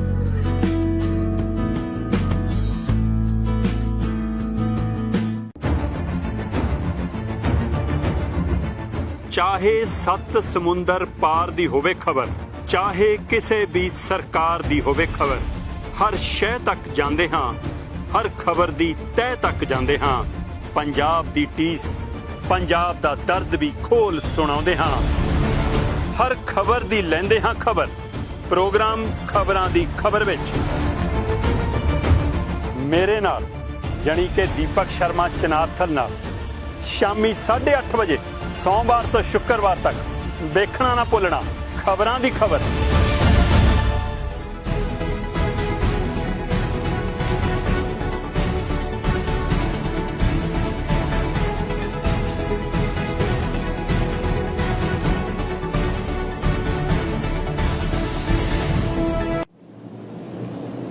ब्रेक तो बाद फिर तो ਤੁਹਾਡਾ ਸਵਾਗਤ ਹੈ ਤੇ ਤੁਸੀਂ ਦੇਖ ਰਹੇ ਹੋ ਵਿਜ਼ਨ ਪੰਜਾਬ ਟੀਵੀ ਔਰ ਪ੍ਰੋਗਰਾਮ ਦਾ ਨਾਮ ਹੈ ਜੋ ਅਸੀਂ ਪੇਸ਼ ਕਰ ਰਹੇ ਹਾਂ ਵਿਜ਼ਨ ਪ੍ਰਾਈਮ ਟਾਈਮ ਸ਼ੋ ਸੋਮਵਾਰ ਤੋਂ ਲੈ ਕੇ ਵੀਰਵਾਰ ਵਾਲੇ ਦਿਨ ਤੱਕ ਤੁਹਾਡੀ ਸੇਵਾ 'ਚ ਅਸੀਂ ਹਾਜ਼ਰ ਹੁੰਨੇ ਆ ਔਰ ਇਸ ਪ੍ਰੋਗਰਾਮ ਦਾ ਜੋ ਸਮਾਂ ਹੁੰਦਾ ਉਹ 7 ਤੋਂ 8 ਹੁੰਦਾ ਹੈ। ਅੱਜ ਜੋ ਅਸੀਂ ਵਿਸ਼ਾ ਤੁਹਾਡੀ ਨਜ਼ਰ ਕਰ ਰਹੇ ਹਾਂ ਉਹ ਕੈਨੇਡੀਅਨ ਇਮੀਗ੍ਰੇਸ਼ਨ ਨਾਲ ਸੰਬੰਧਿਤ ਔਰ ਖਾਸ ਕਰਕੇ ਜਿਹੜੇ ਬੱਚਿਆਂ ਦੇ ਜਿਹੜੇ ਇੰਟਰਨੈਸ਼ਨਲ ਸਟੂਡੈਂਟਸ ਦੇ ਵੀਜ਼ੇ 18 ਮਾਰਚ 2020 ਤੋਂ ਪਹਿਲਾਂ ਦੇ ਜਿਹੜੇ ਲੱਗੇ ਆ ਉਹ ਕੁਝ ਵਿਦਿਆਰਥੀ ਜਿਹੜੇ ਟੋਰਾਂਟੋ 에ਅਰਪੋਰਟ ਤੇ ਆਏ ਸੀ ਉਹਨਾਂ ਨੂੰ ਵਾਪਸ ਕਿਉਂ ਭੇਜਿਆ ਗਿਆ ਔਰ ਉਹਨਾਂ ਦੇ ਵੀਜ਼ੇ ਕਦੋਂ ਤੱਕ ਫਿਰ ਦੁਬਾਰਾ ਵੈਲਿਡ ਰਹਿਣਗੇ ਜਾਂ ਉਹ ਦੁਬਾਰਾ ਕਦੋਂ ਆ ਸਕਦੇ ਆ ਔਰ ਇਸ ਤੋਂ ਬਿਨਾ ਜਿਨ੍ਹਾਂ ਵਿਜ਼ਟਰ ਵੀਜ਼ਿਆਂ ਦੇ ਉੱਪਰ ਕੈਨੇਡਾ ਦੇ ਵਿੱਚ ਕੋਵਿਡ-19 ਕਰਕੇ ਜਿਹੜੇ ਵਿਜ਼ਟਰ ਆਏ ਸੀ ਫਸੇ ਹੋਏ ਸੀ ਉਹਨਾਂ ਨੂੰ ਕੈਨੇਡੀਅਨ ਇਮੀਗ੍ਰੇਸ਼ਨ ਨੇ ਜਾਂ ਇਹ ਕਹਿ ਲਓ ਮਾਨਯੋਗ ਇਮੀਗ੍ਰੇਸ਼ਨ ਮਿਨਿਸਟਰ ਨੇ ਗੱਲ ਕਹੀ ਸੀ ਅਨਾਉਂਸ ਕੀਤਾ ਸੀ ਕਿ ਵੀ ਵਿਜ਼ਟਰ ਵੀਜ਼ਾ ਵਾਲੇ ਵੀ ਵਰਕ ਪਰਮਿਟ ਜਿਹੜਾ ਉਹ ਲੈ ਸਕਦੇ ਜਿਹੜੇ ਕਿ ਕੈਨੇਡਾ ਦੇ ਵਿੱਚ ਹੈ ਤਾਂ ਉਹਨਾਂ ਲਈ ਕਿਹੜੀਆਂ ਗੱਲਾਂ ਕਿਹੜੀਆਂ ਸਾਵਧਾਨੀਆਂ ਜਿਹੜੀਆਂ ਉਹ ਵਰਤਣੀਆਂ ਚਾਹੀਦੀਆਂ ਔਰ ਇੱਕ ਗੱਲ ਹੋਰ ਇਹਦੇ ਵਿੱਚ ਐਡ ਕਰਨੀ ਚਾਹੁੰਦਾ ਕਿ ਭਾਰਤ ਦੇ ਵਿੱਚ ਖਾਸ ਕਰਕੇ ਪੰਜਾਬ ਦੇ ਵਿੱਚ ਜਿਹੜੇ ਝੋਲਾ ਛਾਪ ਇਮੀਗ੍ਰੇਸ਼ਨ ਕੰਸਲਟੈਂਟ ਨੇ ਉਹਨਾਂ ਤੋਂ ਅਸੀਂ ਕਿਵੇਂ ਬਚ ਸਕਦੇ ਹਾਂ ਕਿਉਂਕਿ ਅਸੀਂ ਬਹੁਤੀ ਵਾਰੀ ਸਾਈਟ ਦੇ ਉੱਪਰ ਜਾ ਕੇ ਪੜ੍ਹਨਾ ਪਸੰਦ ਨਹੀਂ ਕਰਦੇ ਦੇਖਣਾ ਪਸੰਦ ਨਹੀਂ ਕਰਦੇ ਸਰਚ ਨਹੀਂ ਕਰਨਾ ਚਾਹੁੰਦੇ ਤਾਂ ਡਾਇਰੈਕਟ ਇਹ ਸੁਣਦੇ ਆ ਕਿ ਕਿਸੇ ਨੇ ਕਹਿਤਾ ਵੀ ਸਾਡੇ ਮਾਮੇ ਦੇ ਪੁੱਤ ਨੂੰ ਉਹਨੇ ਭੇਜਿਆ ਸੀ ਸਾਡੇ ਫਲਾਣੇ ਦੀ ਫਾਈਲ ਉਹ ਭਰੀ ਸੀ ਤਾਂ ਅਸੀਂ ਉਹਦੀਆਂ ਗੱਲਾਂ 'ਚ ਇਹ ਕਹਿ ਲਓ ਲਕੀਰ ਦੇ ਫਕੀਰ ਬਣ ਕੇ ਕਈ ਵਾਰੀ ਅਸੀਂ ਝੋਲਾ ਛਾਪ ਜਿਹੜੇ ਇਮੀਗ੍ਰੇਸ਼ਨ ਕੰਸਲਟੈਂਟ ਹੁੰਦੇ ਨੇ ਉਹਨਾਂ ਦੇ ਨਾਲ ਉਹਨਾਂ ਦੇ ਝਮੇਲੇ 'ਚ ਫਸ ਜਾਂਦੇ ਆ ਕਿਵੇਂ ਬਚਣਾ ਚਾਹੀਦਾ ਉਹਦੇ ਬਾਰੇ ਅੱਜ ਖਾਸ ਕਰਕੇ ਭਾਰਤ ਦੇ ਵਿੱਚ ਪੰਜਾਬ ਦੇ ਵਿੱਚ ਵੀ ਇਹ ਇਮੀਗ੍ਰੇਸ਼ਨ ਕੰਸਲਟੈਂਸੀ ਦਾ ਕੰਮ ਕਰਦੇ ਨੇ ਬਕਾਇਦਾ ਲਾਇਸੈਂਸ ਪਰਸਨ ਨੇ ਔਰ ਕੈਨੇਡਾ ਦੇ ਵਿੱਚ ਵੀ ਕਰਦੇ ਨੇ ਤੇ ਮੇਰੀ ਮੁਰਾਦ ਹੈ ਗਗਨ ਲੁਥਰਾ ਤੋਂ ਇੱਕ ਵਾਰੀ ਫਿਰ ਤੋਂ ਤੁਹਾਡਾ ਸਵਾਗਤ ਹੈ ਜੀ। ਧੰਨਵਾਦ ਰਮਨ ਜੀ। ਸੋ ਝੋਲਾ ਛਾਪ ਜਿਹੜੇ ਇਮੀਗ੍ਰੇਸ਼ਨ ਕੰਸਲਟੈਂਟ ਨੇ ਮੈਂ ਤਾਂ ਕਹਿ ਰਿਹਾ ਕਿਉਂਕਿ ਜਿਨ੍ਹਾਂ ਕੋਲ ਆਪਾਂ ਨੂੰ ਪਤਾ ਵੀ ਨਹੀਂ ਹੁੰਦਾ ਕਿਉਂਕਿ ਬਹੁਤੀ ਵਾਰੀ ਬੱਚਿਆਂ ਦੇ ਖਾਸ ਕਰਕੇ ਪਿੰਡਾਂ ਤੋਂ ਜਿਹੜੇ ਉਹਨਾਂ ਦੇ ਪੇਰੈਂਟਸ ਨੂੰ ਵਿਚਾਰਿਆਂ ਨੂੰ ਨਹੀਂ ਇਸ ਚੀਜ਼ ਦੀ ਗਿਆਨ ਹੁੰਦਾ ਨੌਲੇਜ ਹੁੰਦੀ ਕਿ ਵੀ ਅਸੀਂ ਕਿਵੇਂ ਦੇਖੀਏ ਬੱਚੇ ਵੀ ਨਹੀਂ ਸਰਚ ਕਰਦੇ ਕਿ ਜਿਹੜੇ ਕੰਸਲਟੈਂਟ ਕੋਲ ਅਸੀਂ ਜਾ ਰਹੇ ਹਾਂ ਕਿ ਉਹਦਾ ਲਾਇਸੈਂਸ ਹੈ ਵੀ ਹੈ ਕਿ ਨਹੀਂ ਹੈ ਕਿ ਉਹਦੀ ਕੰਪਨੀ ਜਿਹੜੀ ਰਜਿਸਟ੍ਰੇਸ਼ਨ ਹੈਗੀ ਹੈ ਕਿ ਨਹੀਂ ਤਾਂ ਜੇ ਉਹਦਾ ਲਾਇਸੈਂਸ ਹੈ ਕਿਤੇ ਫੇਕ ਤਾਂ ਨਹੀਂ ਹੈਗਾ ਅਸੀਂ ਉਹ ਕਿਵੇਂ ਅਸੀਂ ਪਤਾ ਕਰ ਸਕਦੇ ਹਾਂ ਔਰ ਦੂਜੀ ਗੱਲ ਇਹ ਉਹਨਾਂ ਤੋਂ ਬਚਿਆ ਵੀ ਕਿਵੇਂ ਜਾ ਸਕਦਾ ਜੇ ਤੁਸੀਂ ਉਹਦੇ ਇੱਕ ਵਾਰੀ ਚੁੰਗਲ 'ਚ ਫਸ ਗਏ। ਰਮਨ ਜੀ ਇਹ ਗੱਲ ਦੇ ਵਿੱਚ ਸਭ ਤੋਂ ਪਹਿਲਾਂ ਮੈਂ ਇੱਕ ਫਰਕ ਤੇ ਇੱਕ ਤਰਕ ਇਹ ਦੋ ਚੀਜ਼ਾਂ ਸ਼ੇਅਰ ਕਰਾਂਗਾ। ਫਰਕ ਇਹ ਹੈ ਕਿ ਤੁਸੀਂ ਮੈਨੂੰ ਕੁਐਸਚਨ ਜਿਹੜਾ ਪੁੱਛਿਆ ਹੈ ਉਹਦਾ ਆਨਸਰ ਤੁਹਾਨੂੰ ਮੈਂ ਤੁਹਾਡੇ ਅਕੋਰਡਿੰਗ ਨਹੀਂ ਦੇ ਸਕਦਾ। ਉਹਦਾ ਕਾਰਨ ਕੀ ਹੈ ਤੁਸੀਂ ਜ਼ਿਆਦਾ ਟਾਈਮ ਇੱਥੇ ਰਹਿੰਦੇ ਹੋ ਤੁਹਾਨੂੰ ਇੱਥੇ ਦਾ ਸਿਸਟਮ ਪਤਾ ਹੈ ਇੱਥੇ ਹਰ ਚੀਜ਼ ਦੀ ਪੜ੍ਹਾਈ ਹੈ ਹਰ ਚੀਜ਼ ਦਾ ਇੱਕ ਪ੍ਰੈਕਟੀਕਲ ਹੈ। ਤੁਸੀਂ ਮਾਫ ਕਰਨਾ ਇੱਕ ਕਾਲ ਆ ਰਹੀ ਹੈ ਇਸ ਦਾ ਜਵਾਬ ਤੁਸੀਂ ਜ਼ਰੂਰ ਦਿਓ ਮੈਂ ਕਾਲ ਲੈ ਲਵਾਂ ਫਿਰ ਆਪਾਂ ਉਸ ਤੋਂ ਬਾਅਦ ਚਰਚਾ ਕਰਦੇ ਹਾਂ ਜੀ। ਸਤਿ ਸ਼੍ਰੀ ਅਕਾਲ ਜੀ ਸਵਾਗਤ ਹੈ ਜੀ ਤੁਹਾਡਾ ਪ੍ਰੋਗਰਾਮ ਦੇ ਵਿੱਚ। ਹਾਂਜੀ ਸਤਿ ਸ਼੍ਰੀ ਅਕਾਲ ਜੀ ਦੋਨਾਂ ਵੀਰਾਂ ਨੂੰ ਪਹਿਲਾਂ ਮੇਰਾ ਤਾਂ ਗਗਨ ਜੀ ਸਵਾਲ ਇਹ ਆ ਜੀ ਵੀ ਜਿੱਦਾਂ ਸਾਡੇ ਰਿਸ਼ਤੇਦਾਰਾਂ 'ਚ ਇੱਕ ਲੜਕੀ ਉਹਦਾ ਵੀਜ਼ਾ ਲੱਗਾ ਹੋਇਆ ਜਨਵਰੀ 2020 ਦਾ ਹਾਂਜੀ ਜਨਵਰੀ ਦਾ ਲੱਗਾ ਉਹਦੀਆਂ ਅਪ੍ਰੈਲ 'ਚ ਮਈ 'ਚ ਕਲਾਸਾਂ ਸ਼ੁਰੂ ਹੋਣੀਆਂ ਤੇ ਉਹਨੇ ਅਪ੍ਰੈਲ ਦੀ 15 ਤਰੀਕ ਨੂੰ ਆਉਣਾ ਸੀਗਾ ਤੇ ਕੋਵਿਡ ਕਰਕੇ ਅਟ ਗਈ ਤੇ ਨਾ ਉਹਨਾਂ ਨੇ ਸਤੰਬਰ 'ਚ ਕਰਤੀਆਂ ਹੁਣ ਉਹ ਆ ਰਹੀ ਹੈ ਸਤੰਬਰ 'ਚ ਉਹਦੀਆਂ ਅੱਜ ਤੋਂ ਮੇਰੇ ਕੋਲ ਕਲਾਸਾਂ ਸ਼ੁਰੂ ਆ ਕਾਲਜ ਵਾਲਿਆਂ ਦੀ ਲੈਟਰ ਵੀ ਆਈ ਹੋਈ ਆ ਜੀ ਤੇ ਉਹ ਸਤੰਬਰ ਦੀ ਮੇਰੇ ਕੋਲ 8-10 ਤਰੀਕ ਨੂੰ ਆ ਰਹੀ ਹੈ ਕਿ ਉਹਦੇ ਲਈ ਕੋਈ ਮੁਰੇ ਮੁਸ਼ਕਲ ਆ ਸਕਦੀ ਹੈ ਕਿ ਨਹੀਂ ਹੈ ਮੈਨੂੰ ਇਹ ਚੀਜ਼ ਬਾਰੇ ਦੱਸੋ ਕਿਉਂਕਿ ਮੈਂ ਬੜੀ ਕਨਫਿਊਜ਼ ਹੋ ਗਈ ਤੁਹਾਡਾ ਪ੍ਰੋਗਰਾਮ ਸੁਣ ਕੇ। ਜੀ ਬਹੁਤ ਬਹੁਤ ਸ਼ੁਕਰੀਆ ਕਾਲ ਕਰਨ ਦੇ ਲਈ ਔਰ ਤੁਸੀਂ ਜ਼ਰੂਰ ਪ੍ਰੋਗਰਾਮ ਪੂਰਾ ਦੇਖਿਓ ਔਰ ਗਗਨ ਜੀ ਨੇ ਖਾਸ ਕਿਸਮ ਦੇ ਜਿਹੜੀਆਂ ਟਿਪਸ ਨੇ ਜਿਹੜਾ ਇੰਟਰਨੈਸ਼ਨਲ ਵਿਦਿਆਰਥੀ ਉਹ ਕੈਨੇਡਾ ਦੇ ਵਿੱਚ ਆ ਰਿਹਾ ਹੈ ਔਰ ਕਿਹੜੇ 에ਅਰਪੋਰਟ ਤੇ ਆ ਰਿਹਾ ਉਹਦੇ ਬਾਰੇ ਟਿਪਸ ਜਿਹੜੀਆਂ ਤੁਹਾਨੂੰ ਲਿਖਾਉਣਗੇ ਔਰ ਉਹੀ ਟਿਪਸ ਹੈ ਜਿਹੜੀਆਂ ਆਪਣੇ ਬੱਚਿਆਂ ਨੂੰ ਜ਼ਰੂਰ ਦੱਸਿਓ ਔਰ ਮੈਨੂੰ 99% ਭਰੋਸਾ ਹੈ ਕਿ ਇਹਨਾਂ ਦੇ ਤਜਰਬੇ ਤੇ ਕਿ ਉਹ ਫਿਰ ਬੱਚੇ ਨੂੰ ਵਾਪਸ ਜਾਣ ਦੀ ਨੌਬਤ ਨਹੀਂ। ਮੇਰੀ ਕਿੱਦਾਂ ਇਹ ਸਵਾਲ ਹੈ ਕਿਉਂਕਿ ਲੜਕੀ ਨੇ BSc ਨਰਸਿੰਗ ਕੀਤੀ ਹੋਈ ਆ ਇਦਾਂ ਦੀ ਗ੍ਰੈਜੂਏਸ਼ਨ ਕਰਦੀ ਉੱਥੋਂ ਆ ਰਹੀ ਹੈ ਇਦਾਂ ਦੀ ਗੱਲ ਨਹੀਂ ਹੈਗੀ +2 ਦੀ ਕਰਕੇ ਆ ਰਹੀ ਹੈ BSc ਨਰਸਿੰਗ ਔਰ ਜੌਬ ਕਰਦੀ ਆ ਰਹੀ ਹੈ ਜੀ ਠੀਕ ਹੈ ਤੁਸੀਂ ਬਿਲਕੁਲ ਉਹਨਾਂ ਲਈ ਵੀ ਖਾਸ ਜਿਹੜੇ ਜੋ ਵੀ ਨੁਕਤੇ ਨੇ ਉਹ ਜ਼ਰੂਰ ਤੁਹਾਨੂੰ ਸ਼ੇਅਰ ਕਰਾਂਗੇ ਤੁਸੀਂ ਲਿਖ ਲੈਣਾ ਔਰ ਇਹਨਾਂ ਦਾ ਨੰਬਰ ਵੀ ਤੁਸੀਂ ਨੋਟ ਕਰਿਓ ਗਗਨ ਲੁਥਰਾ ਜੀ ਦਾ ਔਰ ਤੁਸੀਂ ਬਾਅਦ ਦੇ ਵਿੱਚ ਵੀ ਇਹਨਾਂ ਦੇ ਨਾਲ ਡਿਟੇਲ 'ਚ ਗੱਲ ਕਰ ਸਕਦੇ ਹੋ। ਸ਼ੁਕਰੀਆ ਕਾਲ ਕਰਨ ਲਈ। ਸੋ ਇਹਨਾਂ ਦਾ ਸਵਾਲ ਆਪਾਂ ਬਾਅਦ 'ਚ ਡਿਸਕਸ ਕਰਦੇ ਹਾਂ। ਮੈਂ ਝੋਲਾ ਛਾਪ ਜਿਹੜੇ ਉੱਥੇ ਅਖੌਤੀ ਰਮਨ ਜੀ ਦੇਖੋ ਹਾਂ ਮੈਂ ਤੁਹਾਨੂੰ ਆਨਸਰ ਕਰਦਾ ਜੀ ਇਸ ਚੀਜ਼ ਦਾ ਲੋਕਾਂ ਦਾ ਬਚਣਾ ਇਸ ਚੀਜ਼ ਤੋਂ ਜਾਂ ਨਹੀਂ ਬਚਣਾ ਉਹ ਡਿਪੈਂਡ ਕਰਦਾ ਹੈ ਪਰਸਨ ਟੂ ਪਰਸਨ। ਪਹਿਲਾਂ ਮੈਂ ਲੋਕਾਂ ਨੂੰ ਇਸ ਚੀਜ਼ ਦੀ ਇੱਕ ਗਹਿਰਾਈ ਦੱਸਣਾ ਚਾਹੁੰਦਾ ਜੀ ਮੇਰੀ ਕੋਈ ਬਹੁਤ ਜ਼ਿਆਦਾ ਏਜ ਨਹੀਂ ਹੈ ਮੈਨੂੰ 11ਵਾਂ ਸਾਲ ਹੈ ਇਸ ਲਾਈਨ ਦੇ ਵਿੱਚ ਕੰਮ ਕਰਦੇ ਹੋਏ। ਜੌਬ ਵੀ ਕੀਤੀ ਹੈ, ਧੱਕੇ ਵੀ ਖਾਦੇ ਹੈ, ਕਈ ਕੁਝ ਕੀਤਾ ਹੈ ਕਰਕੇ ਅੱਜ ਪੈਰਲਰ ਆਪਣਾ ਕੰਮ ਸ਼ੁਰੂ ਕੀਤਾ ਹੈ। ਇਸ ਚੀਜ਼ ਤੇ ਮਾਣ ਹੈਗਾ ਹੈ ਕਿ ਚਾਹੇ ਕਿਸੇ ਦਾ ਵੀਜ਼ਾ ਮੇਰੇ ਕੋਲ ਲੱਗੇ ਨਾ ਲੱਗੇ, ਪਰ ਮੈਂ ਉਹਨੂੰ ਕਿਸੇ ਗਲਤ ਹੱਥੋਂ ਜ਼ਰੂਰ ਬਚਾ ਸਕਦਾ। ਇਸ ਚੀਜ਼ ਦੀ ਮੈਂ ਆਪਣੇ ਤਜਰਬੇ ਦੇ ਅਕੋਰਡਿੰਗ ਗਾਰੰਟੀ ਦੇ ਸਕਦਾ। ਪੰਜਾਬ 'ਚ ਹੁੰਦਾ ਕੀ ਹੈ ਜੀ, ਪੰਜਾਬ ਦੇ ਵਿੱਚ ਪਹਿਲੀ ਸਭ ਤੋਂ ਵੱਡੀ ਚੀਜ਼ ਕਿ ਇੱਕ ਬੰਦਾ ਇੱਕ ਸਟੂਡੈਂਟ ਨੂੰ ਸਟੂਡੈਂਟ ਵੀਜ਼ਾ ਦੀ ਸਲਾਹ ਦੇ ਰਿਹਾ ਹੈ, ਪਰ ਜਿਹੜਾ ਸਟੂਡੈਂਟ ਵੀਜ਼ੇ ਨੂੰ ਜਿਹੜੇ ਸਟੂਡੈਂਟ ਨੂੰ ਸਟੂਡੈਂਟ ਵੀਜ਼ੇ ਦੀ ਸਲਾਹ ਦੇ ਰਿਹਾ ਬੰਦਾ ਆਪ 10ਵੀਂ ਪਾਸ ਹੈ, ਬੰਦਾ ਆਪ ਕਦੀ ਇੰਡੀਆ ਤੋਂ ਬਾਹਰ ਨਹੀਂ ਗਿਆ, ਬੰਦੇ ਨੂੰ ਕੋਈ ਮਾਹੌਲ ਨਹੀਂ ਪਤਾ, ਬੰਦੇ ਨੂੰ ਇਹ ਨਹੀਂ ਪਤਾ, ਕਈ ਲੋਕਾਂ ਨੂੰ ਇਹ ਨਹੀਂ ਪਤਾ ਕਿ ਡਾਲਰ ਦਾ ਰੇਟ ਕੀ ਹੈ, ਹੈਨਾ। ਅੱਜ ਤੋਂ ਜੀ 11 ਸਾਲ ਦੀ ਇਸ ਟਾਈਮਿੰਗ ਦੇ ਇਨ ਬਿਟਵੀਨ ਮੈਂ ਦੇਖਾਂ ਤਾਂ ਝੋਲਾ ਛਾਪ ਏਜੰਟ ਆਪਾਂ ਕਿੰਨਾਂ ਨੂੰ ਕਹਿ ਸਕਦੇ ਹਾਂ। ਪੰਜਾਬ ਦੇ ਵਿੱਚ ਇੱਕ ਚੀਜ਼ ਬਹੁਤ ਮਾੜੀ ਹੈ ਜਿਹਨੂੰ ਆਪਾਂ ਕਹਿੰਦੇ ਭੇਡ ਚਾਲ, ਕਿ ਇੱਕ ਪਾਸੇ ਨੂੰ ਜੇ ਲੱਗਾ ਨਾ ਕਿ ਇੱਧਰ ਲੰਗਰ ਲੱਗਾ ਉਹਦੀ ਲਾਈਨ 'ਚ ਸਾਰਾ ਲੱਗ ਜਾਣਾ, ਚਾਹੇ ਅੱਗੇ ਕੁਝ ਵੀ ਨਾ ਹੋਵੇ, ਹੈਨਾ। ਤੇ ਹੁੰਦਾ ਕੀ ਹੈ ਸਾਡੇ ਇੱਥੇ ਪੰਜਾਬ ਦੇ ਵਿੱਚ ਅੱਜ ਤੋਂ ਜੇ ਆਪਾਂ ਪੁਰਾਣੀ ਗੱਲ ਕਰੀਏ 5-6 ਸਾਲ ਪੁਰਾਣੀ, ਹਰ ਇੱਕ ਬੰਦੇ ਦਾ ਫਰਸਟ ਮੋਟਿਵ ਹੈ ਲਾਈਫ ਦੇ ਵਿੱਚ ਕਿ ਉਹਨੇ ਪੈਸੇ ਕਮਾਣੇ ਆ, ਔਰ ਪੈਸੇ ਕਮਾਣੇ ਵੀ ਹੈ ਔਰ ਈਜ਼ੀ ਮਨੀ ਕਮਾਣੀ ਹੈ ਮੈਂ, ਕਿ ਮੇਰਾ ਹੱਡ ਗੋਡੇ ਵੀ ਨਾ ਚੱਲਣ ਔਰ ਮੈਂ ਪੈਸੇ ਵੀ ਮੋਟੇ ਕਮਾਉਂਦਾ ਰਹਾਂ। ਪੰਜਾਬ ਦੇ ਵਿੱਚ 10-12 ਸਾਲ ਪਹਿਲਾਂ ਪ੍ਰਾਪਰਟੀ ਲਾਈਨ ਦੀ ਇੰਡਸਟਰੀ, ਰੀਅਲ ਏਸਟੇਟ ਦੀ ਇੰਡਸਟਰੀ ਬਹੁਤ ਜ਼ਿਆਦਾ ਬੂਮ ਤੇ ਸੀਗੀ, ਲੋਕਾਂ ਨੇ ਬਹੁਤ ਕੰਮ ਕੀਤਾ। ਉਹਦੇ ਵਾਸਤੇ ਕੋਈ ਇੰਡੀਆ ਦੇ ਵਿੱਚ ਪੜ੍ਹਾਈ ਨਹੀਂ ਹੈਗੀ, ਇੱਥੇ ਰੀਅਲ ਏਸਟੇਟ ਦਾ ਰੀਅਲਟਰ ਦਾ ਕੋਰਸ ਕਰਨਾ ਪੈਂਦਾ, ਫਿਰ ਬੰਦਾ ਉਹਦੀ ਪ੍ਰੈਕਟਿਸ ਸ਼ੁਰੂ ਕਰਦਾ। ਇੰਡੀਆ ਦੇ ਵਿੱਚ ਜਿਹੜੇ ਬੰਦੇ ਨੇ ਬਜਾਜੀ ਦੀ ਦੁਕਾਨ ਖੋਲੀ ਸੀ ਉਹਨੇ ਨਾਲ ਰੀਅਲ ਏਸਟੇਟ ਦਾ ਬੋਰਡ ਲਾਇਆ ਸੀ, ਜਿਹੜੇ ਬੰਦੇ ਨੇ ਕਰਿਆਨੇ ਦੀ ਦੁਕਾਨ ਖੋਲੀ ਸੀ ਨਾਲ ਉੱਤੇ ਕੋਠੀਆਂ ਖਰੀਦੀਆਂ ਵੇਚੀਆਂ ਜਾਂਦੀਆਂ ਨੇ ਉਹਦਾ ਬੋਰਡ ਲਾ ਲਿਆ ਸੀ। ਇਹ ਕੰਮ ਇੱਕੋ ਦਮ ਬੰਦ ਹੋਇਆ, ਸਰਕਾਰਾਂ ਚੇਂਜ ਹੋਈਆਂ, ਕਈ ਚੀਜ਼ਾਂ ਉਹ ਵੱਡੇ ਲੈਵਲ ਦੀਆਂ ਗੱਲਾਂ ਅਸੀਂ ਨਹੀਂ ਸ਼ੇਅਰ ਕਰ ਸਕਦੇ, ਉਹ ਕੰਮ ਬੰਦ ਹੋਇਆ ਤਾਂ ਉਹੀ ਬੰਦਿਆਂ ਨੂੰ ਈਜ਼ੀ ਮਨੀ ਚਾਹੀਦੀ ਸੀ। ਅੱਜ ਦੀ ਡੇਟ ਦੇ ਵਿੱਚ ਕਈ ਲੋਕੀ ਜਿਹੜੇ ਛੋਟੇ ਪ੍ਰਾਈਵੇਟ ਸੈਕਟਰ ਤੋਂ ਆਏ ਨੇ, ਬਜਾਜੀ ਦੀ ਦੁਕਾਨ ਹੈ, ਟੇਲਰਿੰਗ ਦੀ ਦੁਕਾਨ ਹੈ, ਉਹਨੇ ਨਾਲ ਇਹ ਵੀ ਰੱਖ ਲਿਆ ਕਿ ਤੂੰ ਬਾਹਰ ਜਾਣਾ ਮੈਂ ਤੈਨੂੰ ਭੇਜ ਦਾਂਗਾ, ਡੌਂਕੀ ਲਾ ਕੇ ਭੇਜ ਦਾਂਗਾ, ਸਟੂਡੈਂਟ ਵੀਜ਼ੇ ਤੇ ਜਾਣਾ ਇੰਨੇ ਪੈਸੇ ਦੇਣੇ, ਵੀਜ਼ੇ ਤੋਂ ਬਾਅਦ ਦੇਣੇ। ਉਹਨਾਂ ਕੋਲੋਂ ਬਚਣਾ ਕਿੱਦਾਂ? ਹੁਣ ਮੈਂ ਤੁਹਾਨੂੰ ਬਚਣ ਦਾ ਕਾਰਨ ਦੱਸਦਾ। ਇੱਕ ਬੱਚਾ ਹੈ ਸਾਡੇ ਪਿੰਡ 'ਚ, ਪੇਂਡੂ ਬੱਚਾ ਹੈ ਜਿਹਦੇ ਮਾਪਿਓ ਖੇਤੀਬਾੜੀ ਕਰਦੇ ਨੇ, ਮਿਹਨਤ ਕਰਦੇ ਨੇ। ਚਲੋ ਮਾਪਿਓ ਨਹੀਂ ਪੜ੍ਹੇ ਲਿਖੇ ਜੀ, ਠੀਕ ਹੈ, ਮਾਪਿਓ ਨਹੀਂ ਪੜ੍ਹੇ ਲਿਖੇ, ਆਪਣੇ ਬੱਚੇ ਨੂੰ ਪੜ੍ਹਾਇਆ ਹੈ, +2 ਪੜ੍ਹਾਈ ਹੈ, ਗ੍ਰੈਜੂਏਸ਼ਨ ਪੜ੍ਹਾਈ ਹੈ, ਉਸ ਤੋਂ ਬਾਅਦ ਉਹ ਬੱਚਾ ਆਪਣੇ ਮਾਪਿਓ ਦੇ ਨਾਲ ਇੱਕ ਕੰਸਲਟੈਂਟ ਦੇ ਕੋਲੋਂ ਸਲਾਹ ਲੈਣ ਜਾ ਰਿਹਾ। ਹੁਣ ਜੇ ਉਹ ਬੱਚਾ +2 ਕਿੱਦਾਂ ਕੀਤੀ ਹੈ? ਉਹਨੇ 12 ਜਮਾਤਾਂ ਪੜ੍ਹ ਕੇ +2 ਤੱਕ ਪਹੁੰਚਿਆ ਜਾਂ 15 ਜਮਾਤਾਂ ਪੜ੍ਹ ਕੇ ਗ੍ਰੈਜੂਏਸ਼ਨ ਤੱਕ ਪਹੁੰਚਿਆ। ਜੇ ਉਸ ਤੋਂ ਬਾਅਦ ਵੀ ਉਹ ਬੱਚਾ ਸਹੀ ਗਲਤ ਦੇ ਨਾਲ ਜਾਨੋ ਜਾਨ ਨਹੀਂ ਹੈ ਤਾਂ ਫਿਰ ਉਹ ਪੜ੍ਹਨ ਦਾ ਕੀ ਫਾਇਦਾ? ਸੈਕਿੰਡ ਥਿੰਗ, ਜਿਹੜੇ ਉਹਦੇ ਮਾਪਿਓ ਨੇ, ਚਾਹੇ ਉਹਨਾਂ ਨੇ ਪੜ੍ਹਾਈ ਲਿਖਾਈ ਨਹੀਂ ਕੀਤੀ, ਬਟ ਖੇਤੀਬਾੜੀ ਵਾਲਾ ਬੰਦਾ, ਉਹਨੇ ਪੈਸੇ ਦੇਖੇ ਨੇ, ਉਹਨੇ ਲੈਣ ਦੇਣ ਦੇਖਿਆ, ਉਹਨੇ ਦੁਨੀਆ ਦੇਖੀ ਹੈ, ਤੇ ਉਹਨੂੰ ਤਾਂ ਪਤਾ ਹੋਣਾ ਚਾਹੀਦਾ ਬੰਦਾ ਕਿੱਦਾਂ ਅਜਮਾਣਾ ਹੈ। ਮੈਂ ਤੁਹਾਨੂੰ ਦੱਸਿਆ ਨਾ, ਸਾਡੇ ਪੰਜਾਬ ਦੇ ਵਿੱਚ, ਮੈਂ ਕਿਸੇ ਨੂੰ ਮਾੜਾ ਚੰਗਾ ਨਹੀਂ ਕਹਿਣਾ, ਬਟ ਮੀਡੀਆ ਦੇ ਉੱਤੇ ਬਹੁਤ ਸਾਰੇ 99% ਜਿਹੜੇ ਕੰਸਲਟੈਂਟ ਹੈ ਉਹ ਇਦਾਂ ਦੀ ਚੀਜ਼ਾਂ ਦਿਖਾਉਂਦੇ ਨੇ ਕਿ ਆਪਣਾ ਬੰਦਾ ਭੱਜਿਆ ਜਾਂਦਾ, ਆਪਣਾ ਆਪ ਉਹਨਾਂ ਨੂੰ ਚੰਦਿਆਉਂਦੇ ਆ ਵੀ ਉਹਨਾਂ ਨੂੰ ਜਿਹੜਾ ਇਦਾਂ ਦੀਆਂ ਜਿਹੜੀਆਂ ਅਟਰੈਕਸ਼ਨ ਵਾਲੀਆਂ ਐਡਸ ਵਗੈਰਾ ਪਾ ਕੇ। ਗੱਲ ਪਤਾ ਕੀ ਹੈ, ਹੁਣ ਇੱਕ ਚੀਜ਼ ਹੋਣੀ ਹੈ 10 ਰੁਪਏ ਦੀ, ਮੈਂ ਕਿਸੇ ਨੂੰ ਕਹਿਤਾ ਕਿ ਤੂੰ ਮੇਰੇ ਕੋਲ ਚੀਜ਼ ਲੈ ਲੈ, ਮੈਨੂੰ 10 ਰੁਪਏ ਬਾਅਦ ਚ ਦੇ ਦੀ, ਪਰ 10 ਨਹੀਂ ਲਾਉਂਗਾ ਤੇ ਕੋਈ 100 ਰੁਪਏ ਲਾਉਂਗਾ। ਉਹ ਤਾਂ ਆਪਣੀ ਗਲਤੀ ਹੈ ਨਾ, ਮੈਂ ਤਾਂ 90 ਦਾ ਨੁਕਸਾਨ ਕਰਾ ਲਿਆ। ਪ੍ਰੋਫਾਈਲ ਜੇ ਮੇਰੇ 6 ਬੈਂਡ ਹੈਗੇ ਨੇ, ਜੇ ਮੈਂ +2 ਪਾਸ ਆ, ਜੇ ਮੇਰਾ ਆਫਟਰ ਵੀਜ਼ਾ ਫੀਸ ਵਾਲਾ ਬੰਦਾ ਵੀਜ਼ਾ ਲਵਾ ਕੇ ਦੇ ਸਕਦਾ ਤਾਂ ਬਿਫੋਰ ਵੀਜ਼ਾ ਵਾਲੇ ਚ ਵੀ ਮੇਰਾ ਵੀਜ਼ਾ ਲੱਗਣਾ ਹੈ। ਹੁਣ ਡਿਪੈਂਡ ਇਹ ਕਰਦਾ ਹੈ ਕਿ ਮੈਂ 10 ਰੁਪਏ ਦੇ ਕੇ ਕੰਮ ਕਰਾਣਾ ਜਾਂ ਮੈਂ 1000 ਰੁਪਏ ਦੇ ਕੇ ਕੰਮ ਕਰਾਣਾ, ਮੈਂ 900 ਜਾਂ 90% ਦਾ ਮੈਂ ਨੁਕਸਾਨ ਖਾਣਾ ਹੈ ਨਾ। ਸੋ ਬੱਚੇ ਨੂੰ ਆਪ ਸੁਚੇਤ ਹੋਣਾ ਪੈਣਾ। ਬੰਦਾ ਜਾਂਦਾ ਇੱਕੋ ਕੰਸਲਟੈਂਟ ਕੋਲ ਗਿਆ, ਜਾ ਕੇ 2 ਲੱਖ ਰੁਪਏ ਫੜਾਇਆ, ਮਾਰਕੀਟ ਦੇ ਵਿੱਚ ਗੱਲ ਕਰੋ ਸਾਰਿਆਂ ਨਾਲ। ਕਈ ਕੰਸਲਟੈਂਟ, ਮੈਂ ਸਾਰਿਆਂ ਨੂੰ ਮਾੜੇ ਨਹੀਂ ਕਹਿੰਦਾ, ਬਹੁਤ ਸਾਰੇ ਕੰਸਲਟੈਂਟ ਨੇ ਜਿਹੜੇ ਪੁਰਾਣੇ ਪ੍ਰੈਕਟਿਸ ਕਰਦੇ ਪਏ ਨੇ ਔਰ ਇੱਕ ਕੁਆਲਿਟੀ ਵਾਲੀ ਚੀਜ਼ ਨੂੰ ਪ੍ਰਮੋਟ ਕਰਨਾ ਪਸੰਦ ਕਰਦੇ। ਸੋ ਇੱਥੇ ਮਾਂ ਪਿਓ ਔਰ ਬੱਚੇ, ਇਹ ਦੋਨਾਂ ਦੇ ਉੱਤੇ ਡਿਪੈਂਡ ਕਰਦਾ ਹੈ ਕਿ ਉਹਨਾਂ ਨੇ ਕਿਹੜੇ ਬੰਦੇ ਨੂੰ ਚੂਜ਼ ਕਰਨਾ ਔਰ ਕਿਸ ਅਕੋਰਡਿੰਗ ਚੂਜ਼ ਕਰਨਾ। ਔਰ ਪ੍ਰੋਪਰਲੀ ਇਹ ਵੀ ਦੇਖਣਾ ਜ਼ਰੂਰੀ ਹੈ ਕਿ ਜਿਹੜਾ ਉਹਦੇ ਕੋਲ ਲਾਇਸੈਂਸ ਹੈ, ਲਾਇਸੈਂਸ ਨੰਬਰ ਉਹਨੂੰ ਪੁੱਛਿਆ ਜਾ ਸਕਦਾ। ਸਰ ਮੈਂ ਰਮਨ ਜੀ ਤੁਹਾਨੂੰ 50 ਤੋਂ ਅਬਵ ਲੋਕੀ ਇਦਾਂ ਦੇ ਦੱਸਾਂਗਾ ਇਸ ਬਿਜ਼ਨਸ ਦੇ ਵਿੱਚ ਜਿਹੜੇ ਲਾਇਸੈਂਸ ਲੈ ਕੇ ਵੀ ਫੇਕ ਕੰਮ ਕਰਦੇ। ਅੱਛਾ। ਪੰਜਾਬ ਦੇ ਵਿੱਚ ਲਾਇਸੈਂਸ, ਜੇ ਤੁਸੀਂ ਇਮੀਗ੍ਰੇਸ਼ਨ ਦਾ ਕੰਮ ਕਰਨ ਦਾ ਲਾਇਸੈਂਸ ਲੈਣਾ ਹੈ, ਉਹਦੀ ਕੋਈ ਪੜ੍ਹਾਈ ਨਹੀਂ ਹੈ।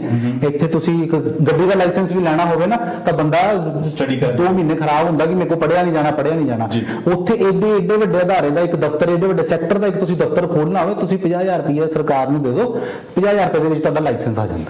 ਉਹਦੇ ਵਿੱਚ ਸਰਕਾਰ ਦੀ ਗਲਤੀ ਨਹੀਂ, ਸਰਕਾਰ ਨੇ ਵੀ ਕਈ ਫੈਕਟਰ ਬਣਾਏ ਆ, ਬਟ ਅੱਗੇ ਕਈ ਮਹਿਕਮੇ ਇਦਾਂ ਦੇ ਨੇ ਜਾਂ ਕਈ ਕੰਸਲਟੈਂਟ ਇਦਾਂ ਦੇ, ਕਿਉਂਕਿ ਜਿੱਥੇ ਉੱਥੇ ਜੁਗਾੜ ਲੱਗ ਜਾਂਦਾ ਇੱਥੇ ਜੁਗਾੜ ਵਾਲਾ ਕੰਮ ਨਹੀਂ ਹੁੰਦਾ। ਸੋ ਉੱਥੇ ਲਾਇਸੈਂਸ ਹੈ, ਬੈਟਰ ਹੈ ਉਹ ਬੰਦਾ ਲਾਇਸੈਂਸ ਬੰਦੇ ਕੋਈ ਜਾਵੇ, ਬਟ ਅੱਗੇ ਬੰਦੇ ਦੀ ਆਪਣੀ ਸਮਝ, ਆਪਣੀ ਸੋਚ, ਆਪਣੀ ਸੂਝ-ਬੂਝ ਉਹਦੇ ਵਿੱਚ ਮੇਨ ਰੋਲ ਅਦਾ ਕਰਦੀ। ਸੋ ਇੱਕ ਸਵਾਲ ਜਿਹੜਾ ਕਾਲਰ ਦਾ ਆਇਆ ਸੀ, ਉਹ ਕਾਲਰ ਦਾ ਜੋ ਸਵਾਲ ਸੀ ਕਿ ਵੀ ਜਨਵਰੀ ਦੇ ਵਿੱਚ ਉਹਨਾਂ ਦਾ ਵੀਜ਼ਾ ਲੱਗਿਆ ਔਰ BSc ਲੜਕੀ ਦੀ ਕੀਤੀ ਹੋਈ ਹੈ ਔਰ ਉਹਨੇ ਆਉਣਾ ਹੈ, ਤਾਂ ਉਹ ਕਦੋਂ ਆ ਸਕਦੀ ਹੈ? ਇੱਕ ਹੋਰ ਕਾਲ ਲੈ ਲਈਏ, ਫਿਰ ਆਪਾਂ ਅੱਗੇ ਇਹਦਾ ਸਵਾਲ ਦਾ ਜਵਾਬ ਦਿੰਦੇ ਹਾਂ। ਜੀ ਸਤਿ ਸ਼੍ਰੀ ਅਕਾਲ ਜੀ, ਸਵਾਗਤ ਹੈ ਜੀ ਤੁਹਾਡਾ ਪ੍ਰੋਗਰਾਮ ਦੇ ਵਿੱਚ। ਹਾਂਜੀ ਸਤਿ ਸ਼੍ਰੀ ਅਕਾਲ ਜੀ। ਹਾਂਜੀ, ਮੇਰਾ ਕੁਐਸਚਨ ਇੱਕ ਸੀਗਾ ਸਟੂਡੈਂਟ ਵੀਜ਼ਾ ਦੇ ਰਿਲੇਟਡ। ਜਿੱਦਾਂ ਸਾਡੇ ਕੋਈ ਨੋਨ ਆ, ਉਹਨਾਂ ਨੇ ਐਡਮਿਸ਼ਨ ਉਹਨਾਂ ਨੂੰ ਮਿਲਣੀ ਹੈ ਜਨਵਰੀ ਦੇ ਵਿੱਚ, ਜਨਵਰੀ 2020 ਦੇ ਬਾਅਦ ਵਿੱਚ, ਤੇ ਉਹ ਸਾਨੂੰ ਜਿਹੜੇ ਏਜੰਟ ਆ ਉਹ ਕਹਿ ਰਹੇ ਵੀ ਤੁਹਾਨੂੰ ਸਾਰੀ 2 ਸਾਲ ਦੀ ਫੀਸ ਸਬਮਿਟ ਕਰਾਉਣੀ ਪਊਗੀ। ਅੱਛਾ, ਜਿਹੜੀ ਇਨਵੀਟੇਸ਼ਨ ਲੈਟਰ ਆਈ ਹੈ, ਕੀ ਇਹ ਸਹੀ ਹੈ? ਮੈਨੂੰ ਥੋੜਾ ਜਿਹਾ ਇਹ ਏਦਾਂ ਲੱਗ ਰਿਹਾ ਜੀ। ਤੁਹਾਡੇ ਜਿਸ ਵੀ ਬੱਚੇ ਨੇ ਜਾਂ ਵਿਦਿਆਰਥੀ ਨੇ ਇੱਥੇ ਆਉਣਾ, ਤਾਂ ਉਹਨੂੰ ਕੰਸਲਟੈਂਟ ਨੇ ਸਲਾਹ ਦਿੱਤੀ ਹੈ ਵੀ 2 ਸਾਲ ਦੀ ਫੀਸ ਇਕੱਠੀ ਜਮ੍ਹਾਂ ਕਰਵਾਉਣੀ ਪਏਗੀ? ਹਾਂਜੀ, ਜਦ ਕਿ ਲੈਟਰ ਦੇ ਉੱਪਰ ਲਿਖਿਆ ਵੀ ਤੁਸੀਂ 1 ਸਮੈਸਟਰ ਦੀ ਫੀਸ ਜਮ੍ਹਾਂ ਕਰਨੀ ਹੈ। ਜੀ ਬਿਲਕੁਲ, ਬਹੁਤ ਫਿਰ ਹੀ ਤੁਹਾਨੂੰ ਵੀਜ਼ਾ ਮਿਲੇਗਾ। ਕਿੰਨੀ ਕੁ ਵੈਲਿਡ ਹੈ? ਜੇਕਰ ਮੇਰੇ ਕੋਲ ਕੋਈ ਇਨਫੋਰਮੇਸ਼ਨ ਹੈ। ਤੁਹਾਡਾ ਪੁਆਇੰਟ ਬੜਾ ਵੈਲਿਡ ਹੈ, ਇਹਦੇ ਉੱਪਰ ਜਿਹੜੀ ਗਗਨ ਜੀ ਤੋਂ ਪੁੱਛਦੇ ਆ ਸਵਾਲ ਦਾ ਤੁਹਾਡਾ ਜਵਾਬ ਮਿਲ ਜਾਏਗਾ। ਤੁਸੀਂ ਆਫ ਦੀ ਏਅਰ ਸੁਣ ਲਓ ਔਰ ਸ਼ੁਕਰੀਆ ਕਾਲ ਕਰਨ ਦੇ ਲਈ। ਸੋ ਇੱਕ ਤਾਂ BSc ਵਾਲਾ ਜਿਹੜਾ ਉਹ ਆਪਾਂ ਫੇਰ ਵਿੱਚ ਰਹਿ ਗਿਆ, ਆ ਬੜਾ ਕਰੰਟ ਦੋਨੋਂ ਵੈਲਿਡ ਸਵਾਲ ਹੈ, ਦੋਨੋਂ ਆਨਸਰ ਮੇਰੇ ਜ਼ਿਹਨ 'ਚ ਹੈਗੇ ਨੇ। ਔਰ ਕਿਉਂਕਿ ਇਹ ਪ੍ਰੋਬਲਮਸ ਦੇ ਨਾਲ, ਇਹ ਕੁਐਸਚਨਸ ਦੇ ਨਾਲ ਆਲਰੇਡੀ ਮੈਂ ਬਹੁਤ ਜੂਝਦਾ, ਕਿਉਂਕਿ ਮੋਸਟਲੀ ਜਿਹੜੇ ਕਲਾਇੰਟ ਹੈਗੇ ਇਹਨਾਂ ਚੀਜ਼ਾਂ ਦੇ ਵਿੱਚ ਫਸਦੇ ਪਏ ਨੇ। ਸੋ ਇੱਕ ਦੇਖੋ, ਲੈਟਰ ਦੇ ਵਿੱਚ ਲਿਖਿਆ ਕਿ ਤੁਸੀਂ 1 ਸਮੈਸਟਰ ਦੀ ਫੀਸ ਤੁਸੀਂ ਅਦਾ ਕਰਨੀ ਹੈ, ਤੇ ਕੰਸਲਟੈਂਟ ਜਿਹੜਾ ਉਹੀ ਗੱਲ ਹੋ ਗਈ ਨਾ, ਝੋਲਾ ਛਾਪ ਕੰਸਲਟੈਂਟ ਸ਼ਾਇਦ ਉਹੀ ਕਹਿ ਰਿਹਾ ਕਿ 2 ਸਾਲ ਦੀ ਫੀਸ ਜਮ੍ਹਾਂ ਕਰਵਾਓ। cic.gc.ca ਇਹ ਕੈਨੇਡਾ ਸਰਕਾਰ ਦੀ ਆਪਣੀ ਵੈਬਸਾਈਟ ਹੈ, ਬਹੁਤ ਈਜ਼ੀ ਵੈਬਸਾਈਟ ਹੈ। ਸਾਹਮਣੇ ਸਰਚ ਵਿੰਡੋ ਹੁੰਦੀ ਹੈ, ਤੁਸੀਂ ਜਿਹੜੇ ਸਬ ਕਲਾਸ ਦਾ ਵੀਜ਼ਾ ਪਾਣਾ ਉੱਥੇ ਸਰਚ ਵਿੰਡੋ ਦੇ ਵਿੱਚ ਲਿਖੋ, ਤੁਹਾਨੂੰ ਉਹਨਾਂ ਨੇ ਚੈੱਕਲਿਸਟ ਦੇ ਦੇਣੀ ਕਿ ਆਹ ਪੇਪਰ ਹੈਗੇ ਨੇ ਤੁਹਾਨੂੰ ਚਾਹੀਦੇ ਆ, ਜੇ ਆਹ ਪੇਪਰ ਨਹੀਂ ਹੈਗਾ ਤਾਂ ਇਹਦਾ ਸਬਸਟੀਟਿਊਟ ਕੀ ਹੈ, ਤੁਸੀਂ ਕਿਹੜੇ ਪੇਪਰ ਅਰੇਂਜ ਕਰ ਸਕਦੇ ਹੋ। ਕੈਨੇਡਾ ਸਰਕਾਰ ਦੇ ਵਿੱਚ ਕੁਝ ਇੱਕ ਪ੍ਰੋਵਿੰਸ ਇਦਾਂ ਦੇ ਨੇ ਜਿਨ੍ਹਾਂ ਨੇ ਸਾਲ ਦੀ ਫੀਸ ਮੈਂਡੇਟਰੀ ਕਰ ਦਿੱਤੀ ਸੀ ਜਦੋਂ ਇਹਨਾਂ ਨੇ ਜਨਵਰੀ ਦੇ ਵਿੱਚ SDS ਸਿਸਟਮ ਸਟਾਰਟ ਕੀਤਾ। ਉਹ ਵੀ ਬਹੁਤ ਘੱਟ ਕਾਲਜਿਸ ਨੇ ਸਾਲ ਦੀ ਕੀਤੀ। ਜੇ ਆਫਰ ਲੈਟਰ ਉੱਤੇ ਸਮੈਸਟਰ ਦੀ ਫੀਸ ਲਿਖੀ ਹੈ ਤਾਂ ਸਮੈਸਟਰ ਤੋਂ ਵੱਧ ਦੇਣੀ ਬਣਦੀ ਨਹੀਂ। ਹੁੰਦਾ ਕਿ ਜੇ 4000 ਫੀਸ ਹੈ ਤਾਂ $4050 ਅਸੀਂ ਤਾਰਦੇ ਹਾਂ, ਕਿਉਂਕਿ $50 ਜਿਹੜੇ ਇੰਟਰਨੈਸ਼ਨਲ ਟ੍ਰਾਂਜੈਕਸ਼ਨ ਦੇ ਇਨ ਬਿਟਵੀਨ ਕੱਟ ਜਾਂਦੇ ਨੇ। 4000 ਕਾਲਜ ਨਹੀਂ ਲੈਣਾ। ਕੋਈ ਦੁਨੀਆ 'ਚ ਇਦਾਂ ਦਾ ਕਾਲਜ ਨਹੀਂ ਹੋਣਾ ਜਿਹੜਾ 2 ਸਾਲ ਦੀ ਫੀਸ ਲੈਂਦਾ ਹੋਏ। ਵੱਡੀ ਤੋਂ ਵੱਡੀ ਯੂਨੀਵਰਸਿਟੀ ਵੀ ਜਿਹੜੀ ਹੋਏਗੀ, ਕੈਂਬਰਿਜ ਯੂਨੀਵਰਸਿਟੀ 'ਚ ਵੀ ਜੇ ਕੋਈ ਪੜ੍ਹਨ ਜਾਂਦਾ ਤਾਂ ਸਾਲ ਦੀ ਫੀਸ ਲੈਂਦੇ ਨੇ। ਸੋ ਮੈਂ ਜਿੰਨਾ ਵੀ ਕਾਲਰ ਨੇ ਕਾਲ ਕੀਤੀ ਹੈ, ਮੈਂ ਉਹਨਾਂ ਨੂੰ ਅਪੀਲ ਕਰਦਾ ਔਰ ਬੇਨਤੀ ਕਰਦਾ ਕਿ ਜੇ ਤੁਹਾਡੇ ਬੱਚੇ ਨੂੰ ਜਿਹੜਾ ਕਿ ਪੰਜਾਬ ਦੇ ਵਿੱਚ ਬੈਠਾ ਹੈ, ਉਹਨੂੰ ਨਹੀਂ ਪਤਾ ਲੱਗ ਰਿਹਾ ਕਿ ਉਹਨੂੰ ਇਹ ਕੰਸਲਟੈਂਟ ਕਹਿ ਰਿਹਾ ਕਿ 2 ਸਾਲ ਦੀ ਫੀਸ ਤੁਸੀਂ ਜਮ੍ਹਾਂ ਕਰਵਾਓ, ਤਾਂ ਇਹ ਸਰਾਸਰ ਜਿਹੜੀ ਝੂਠ ਵਾਲੀ ਗੱਲ ਹੈ ਔਰ ਠੱਗੀ ਮਾਰਨ ਵਾਲੀ ਗੱਲ ਹੈ। ਬਚਾ ਰੱਖਿਓ ਆਪਣੇ ਬੱਚੇ ਦਾ ਔਰ ਉਹਨੂੰ ਜ਼ਰੂਰ ਤੁਸੀਂ ਮੈਸੇਜ ਜਾਂ ਕਾਲ ਕਰਕੇ ਕਹਿ ਦੇਣਾ ਕਿ ਵੀ ਬੇਸ਼ੱਕ ਉਹ ਤੁਹਾਡੇ ਤੋਂ ਮੰਗ ਰਿਹਾ, ਤੁਸੀਂ 1 ਸਮੈਸਟਰ ਦੀ ਹੀ ਫੀਸ ਅਦਾ ਕਰੋ। ਇਹਨਾਂ ਵਾਸਤੇ ਰਮਨ ਜੀ ਸੌਰੀ ਤੁਹਾਨੂੰ ਟੋਕ ਰਿਹਾ, ਇਹਦੇ ਵਿੱਚ ਇਹਨਾਂ ਕੋਲ ਇੱਕ ਬਹੁਤ ਛੋਟਾ ਜਿਹਾ ਆਲਟਰਨੇਟ ਹੋਰ ਹੈਗਾ। ਜਦੋਂ ਵੀ ਕੋਈ ਕਾਲਜ ਆਫਰ ਲੈਟਰ ਦਿੰਦਾ, ਪੂਰੀ ਆਫਰ ਲੈਟਰ ਉਹਨੂੰ ਆਪਾਂ ਇੱਕ ਤਰ੍ਹਾਂ LMIA ਗਿਣ ਸਕਦੇ ਹਾਂ, ਪੂਰਾ ਇੱਕ ਕੰਟਰੈਕਟ ਬਣ ਕੇ ਆਉਂਦਾ ਹੈ। ਉਹਦੇ ਵਿੱਚ ਕਾਲਜ ਦੀ email ID, website, contact number ਸਾਰਾ ਕੁਝ ਦਿੱਤਾ ਹੁੰਦਾ ਹੈ। ਪਹਿਲੀ ਗੱਲ, ਜਿਹੜਾ ਵੀ ਬੰਦਾ ਇੰਡੀਆ ਤੋਂ ਬਾਹਰ ਆਪਣੇ ਬੱਚੇ ਨੂੰ ਸਟੂਡੈਂਟ ਵੀਜ਼ਾ ਤੇ ਭੇਜਣਾ ਚਾਹੁੰਦਾ ਹੈ, ਹਰ ਬੰਦੇ ਨੇ ਕੋਈ ਨਾ ਕੋਈ ਆਪਣਾ ਨੋਨ ਕੱਢਿਆ ਹੁੰਦਾ ਹੈ। ਕਿਸੇ ਦੇ ਚਾਚੇ ਦਾ ਮੁੰਡਾ, ਤਾਏ ਦਾ ਮੁੰਡਾ, ਨਹੀਂ ਹੈਗਾ ਤਾਂ ਗਲੀ ਗਵਾਂਢ ਦਾ ਕੋਈ ਹੁੰਦਾ ਹੈ, ਉਹਨੂੰ ਕਾਲਜ ਭੇਜ ਕੇ ਵੈਰੀਫਿਕੇਸ਼ਨ ਕਰ ਸਕਦੇ ਹੋ। ਨਹੀਂ ਵੀ ਭੇਜਣਾ, ਇੱਥੇ ਸਾਰਾ ਸਿਸਟਮ ਆਨਲਾਈਨ ਹੈਗਾ, ਤੁਸੀਂ ਚੰਗੀ ਤਰ੍ਹਾਂ ਰੂਬਰੂ ਹੋ। ਬੱਚਾ ਕਾਲਜ ਦੀ ਵੈਬਸਾਈਟ ਤੇ ਜਾ ਕੇ ਈਮੇਲ ID ਲੈ ਕੇ ਉਹਨਾਂ ਦੀ ਐਡਮਿਸ਼ਨ ਟੀਮ ਨੂੰ ਈਮੇਲ ਕਰੇ ਕਿ ਮੈਨੂੰ ਏਜੰਟ ਆ ਕਹਿ ਰਿਹਾ ਹੈ, ਉਸ ਟਾਈਮ ਜੋ ਮੇਰੇ ਕਹਿਣ ਤੇ ਨਾ ਜਾਓ, ਕਾਲਜ ਜੋ ਤੁਹਾਨੂੰ ਰਿਪਲਾਈ ਕਰੇਗਾ ਉਸ ਚੀਜ਼ ਤੇ ਜਾਓ। ਜੇ ਕਾਲਜ ਨੇ ਸਮੈਸਟਰ ਲਿਖਿਆ ਤਾਂ ਸਮੈਸਟਰ ਦੀ ਫੀ ਹੀ ਐਕਸੈਪਟ ਕਰੇਗਾ, ਕਿਉਂਕਿ ਉਹ ਪੇਪਰ ਦੇ ਵਿੱਚ ਲਿਖਿਆ ਤਾਂ ਉਹ ਸਭ ਤੋਂ ਵੱਡਾ ਪ੍ਰੂਫ ਹੈ। ਔਰ ਜੇ ਪੇਪਰ ਦੇ ਵਿੱਚ ਨਹੀਂ ਲਿਖਿਆ ਤਾਂ ਇਟ ਮੀਨਸ ਕਿ ਫਿਰ ਤੁਹਾਨੂੰ ਸਰ ਠੱਗੀ ਹੋਏਗੀ। ਔਰ ਇਹਦੇ ਵਿੱਚ ਸੈਕੰਡ ਪੁਆਇੰਟ, ਜੇ ਇਸ ਕਾਲਰ ਨਾਲ ਤੁਹਾਡਾ ਕਦੀ ਰੂਬਰੂ ਹੋਏ ਵੀ ਤਾਂ ਇਹਨਾਂ ਨੂੰ ਪੁੱਛ ਲਿਓ, ਜਦੋਂ ਫੀਸ ਜੇ ਤਾਰਨ ਨੂੰ ਮੰਨਦੇ ਵੀ ਹੋਣਗੇ, ਨਾ ਤਾਂ ਉਹ ਕਾਲਜ ਦੇ ਅਕਾਊਂਟ 'ਚ ਫੀਸ ਲਏਗਾ, ਜਾਂ ਤਾਂ ਇੰਡੀਆ ਕੈਸ਼ ਫੀਸ ਲਏਗਾ 2 ਸਾਲ ਦੀ, ਜਾਂ ਫਿਰ ਉਹ ਲਏਗਾ ਆਪਣੇ ਅਕਾਊਂਟ ਦੇ ਵਿੱਚ ਫੀਸ। ਸੋ ਸ਼ਰੇਆਮ ਜਿਹੜੀ ਉਹ ਠੱਗੀ ਹੈ। ਜੀ। ਸੋ ਦੂਜਾ ਜਿਹੜਾ ਸਵਾਲ ਸੀ ਕਿ ਉਹ ਲੜਕੀ ਦੀ BSc ਕੀਤੀ ਹੋਈ ਹੈ ਔਰ ਉਹਨੇ ਆਉਣਾ ਹੈ ਤੇ ਕੁਝ ਟਾਈਮ ਬਾਅਦ, ਕੁਝ ਦਿਨਾਂ ਬਾਅਦ ਉਹਨੇ ਆਉਣਾ। ਸਰ ਦੇਖੋ, ਉਹਨਾਂ ਗੱਲਾਂ ਦਾ ਧਿਆਨ ਰੱਖਣਾ। ਹਾਂਜੀ, ਉਹਨਾਂ ਦੇ ਕੇਸ 'ਚ ਸਭ ਤੋਂ ਪਲੱਸ ਪੁਆਇੰਟ ਇਹ ਹੈਗਾ ਕਿ ਉਹਨਾਂ ਦਾ ਇੱਕ ਬੈਕ ਡੇਟ ਦੇ ਵਿੱਚ ਵੀਜ਼ਾ ਲੱਗਾ ਦਾ, ਠੀਕ ਹੈ। ਸੈਕੰਡ ਪੋਜ਼ਿਟਿਵ ਪੁਆਇੰਟ ਇਹ ਹੈਗਾ ਕਿ ਉਹਨਾਂ ਕੋਲ ਆਲਰੇਡੀ ਕਾਲਜ ਦੀ ਲੈਟਰ ਹੈਗੀ ਹੈ, ਐਕਨੋਲਜਮੈਂਟ ਲੈਟਰ ਉਹਨਾਂ ਦੇ ਕੋਲ ਹੈਗੀ ਹੈ। ਜੇ ਉਹਨਾਂ ਨੂੰ ਉਹ ਲੈਟਰ ਵੈਰੀਫਾਈ ਕਰਾਉਣਾ ਚਾਹੁੰਦੇ ਨੇ ਜਾਂ ਮੇਰੇ ਕੋਲ ਵਰਡਿੰਗ ਪੁੱਛਣਾ ਚਾਹੁੰਦੇ, ਮੈਂ ਨੰਬਰ ਸ਼ੇਅਰ ਕੀਤਾ, ਮੇਰੇ ਨਾਲ ਸ਼ੇਅਰ ਕਰ ਲੈਣ। ਅਦਰਵਾਈਜ਼ ਜਿਹੜੀ ਵੀ ਕਾਲਜ ਲੈਟਰ ਦਿੰਦਾ ਉਹ ਇਮੀਗ੍ਰੇਸ਼ਨ ਉਹਨੂੰ ਕਦੀ ਡਿਨਾਈ ਨਹੀਂ ਕਰ ਸਕਦੀ। ਥਰਡ ਸਭ ਤੋਂ ਮੇਜਰ ਪੁਆਇੰਟ ਆਂਦਾ ਬੱਚੇ ਦਾ ਆਪਣਾ ਕੌਨਫੀਡੈਂਸ। ਠੀਕ ਹੈ, ਇੰਡੀਆ ਜਦੋਂ ਬੋਰਡਿੰਗ ਹੋਣੀ ਹੈ ਉੱਥੇ ਕੌਨਫੀਡੈਂਸ, ਔਰ ਜਦੋਂ ਇੱਥੇ ਆ ਕੇ ਇਮੀਗ੍ਰੇਸ਼ਨ ਹੋਣੀ ਉੱਥੇ ਕੌਨਫੀਡੈਂਸ।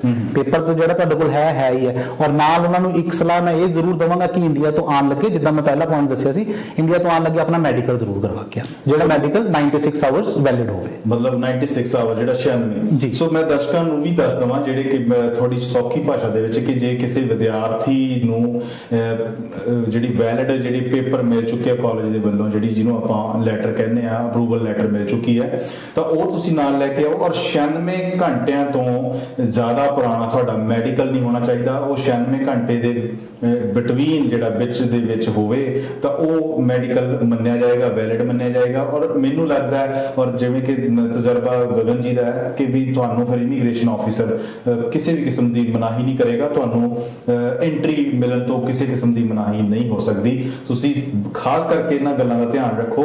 ਪ੍ਰੋਪਰ ਜਿਹੜੀ ਡਾਕੂਮੈਂਟੇਸ਼ਨ ਹੈ, ਜਿਹੜੀ ਪੇਪਰ ਵਰਕ ਤੁਸੀਂ ਕਰਕੇ ਆਓ। ਪੇਪਰ ਵਰਕ ਦੇ ਵਿੱਚ ਕੀ ਕੀ ਦੇਖਣਾ, ਤੁਹਾਡਾ ਮੈਡੀਕਲ ਚੈੱਕਅਪ, ਜਿਹਦੇ ਵਿੱਚੋਂ 96 ਘੰਟਿਆਂ ਦੀ ਮੈਂ ਗੱਲ ਕੀਤੀ ਹੈ। ਫਿਰ ਉਸ ਤੋਂ ਬਾਅਦ ਸਾਰੇ ਦੇ ਸਾਰੇ ਜਿਹੜੇ ਤੁਹਾਡੇ ਆਪਣੇ ਕਾਗਜ਼ਾਤ ਹੁੰਦੇ ਨੇ ਤੁਸੀਂ ਨਾਲ ਲੈ ਕੇ ਆ ਸਕਦੇ ਹੋ। ਔਰ ਤੁਹਾਨੂੰ ਐਂਟਰੀ ਤੋਂ ਸ਼ਾਇਦ ਜਿਹੜੀ ਉਹ ਮਨਾਹੀ ਨਹੀਂ ਹੋਏਗੀ। ਹਾਂ, ਬਕਾਇਦਾ ਇਹ ਹੋ ਸਕਦਾ ਕਿ ਜਦੋਂ ਇਮੀਗ੍ਰੇਸ਼ਨ ਆਫਿਸਰ ਕਿਵੇਂ ਤੁਹਾਨੂੰ ਉਹ ਡੀਲ ਕਰ ਰਿਹਾ, ਤੁਹਾਡਾ ਕੌਨਫੀਡੈਂਸ ਤਾਂ ਨਹੀਂ ਕਿਤੇ ਲੂਜ਼ ਹੋ ਗਿਆ, ਤੁਸੀਂ ਕਿਤੇ ਕੋਈ ਗਲਤ ਸਵਾਲ ਦਾ ਜਵਾਬ ਤਾਂ ਨਹੀਂ ਦੇਤਾ। ਇਹ ਚੀਜ਼ਾਂ ਦਾ ਧਿਆਨ ਰੱਖਣਾ ਬਹੁਤ ਲਾਜ਼ਮੀ ਹੈ। ਔਰ ਇਸ ਤੋਂ ਅੱਗੇ ਜਿਹੜਾ ਮੈਂ ਇੱਕ ਕਾਲ ਲੈ ਜੀ, ਉਸ ਤੋਂ ਆਪਾਂ ਚਰਚਾ ਕਰਦੇ ਹਾਂ। ਜੀ ਸਤਿ ਸ਼੍ਰੀ ਅਕਾਲ ਜੀ, ਸਵਾਗਤ ਹੈ ਜੀ ਤੁਹਾਡਾ ਪ੍ਰੋਗਰਾਮ ਦੇ ਵਿੱਚ। ਜੀ ਸਤਿ ਸ਼੍ਰੀ ਅਕਾਲ ਜੀ। ਜੀ ਸਵਾਗਤ ਹੈ ਜੀ ਪ੍ਰੋਗਰਾਮ 'ਚ। ਕੀ ਸਵਾਲ ਹੈ ਜੀ ਤੁਹਾਡਾ? ਜੀ ਜੀ ਬੋਲੋ ਜੀ। ਮੇਰਾ ਨਾ ਬੇਟਾ ਹੈਗਾ ਜੀ ਆਪਣੇ ਇੱਥੇ ਕੈਨੇਡਾ ਦਾ ਪਰਮਿਟ ਤੇ ਸਾਲ ਤੋਂ ਉੱਪਰ ਹੋਇਆ ਜੀ, ਤੇ ਨੋ ਮੈਂ ਅਪਲਾਈ ਕੀਤਾ ਸੀ। ਉਹਨਾਂ ਦੇ ਫਿੰਗਰਪ੍ਰਿੰਟ ਨਹੀਂ ਆ ਗਈ ਸੀ ਉਹਨਾਂ ਨੂੰ ਲੈਟਰ, ਤੇ ਇੰਡੀਆ ਦੇ ਵਿੱਚ ਉਹਨਾਂ ਨੇ ਟਰਾਈ ਕੀਤੀ ਆ, ਖੁੱਲ੍ਹ ਨਹੀਂ ਰਿਹਾ। ਜੇ ਕੋਈ ਹੈ ਤਾਂ ਕਦੋਂ ਤੱਕ ਖੁੱਲ੍ਹਣਾ? ਅੱਛਾ, ਉਹਨਾਂ ਨੂੰ ਫਿੰਗਰਪ੍ਰਿੰਟ ਦੇ ਬਾਰੇ ਜਿਹੜਾ ਉਹ ਬਾਇਓਮੈਟ੍ਰਿਕਸ ਦੀ ਜਿਹੜੀ ਉਹ ਲੈਟਰ ਆਈ ਹੋਈ ਹੈ, ਠੀਕ ਇਹ ਕਹਿ ਰਹੇ ਹੋ ਤੁਸੀਂ?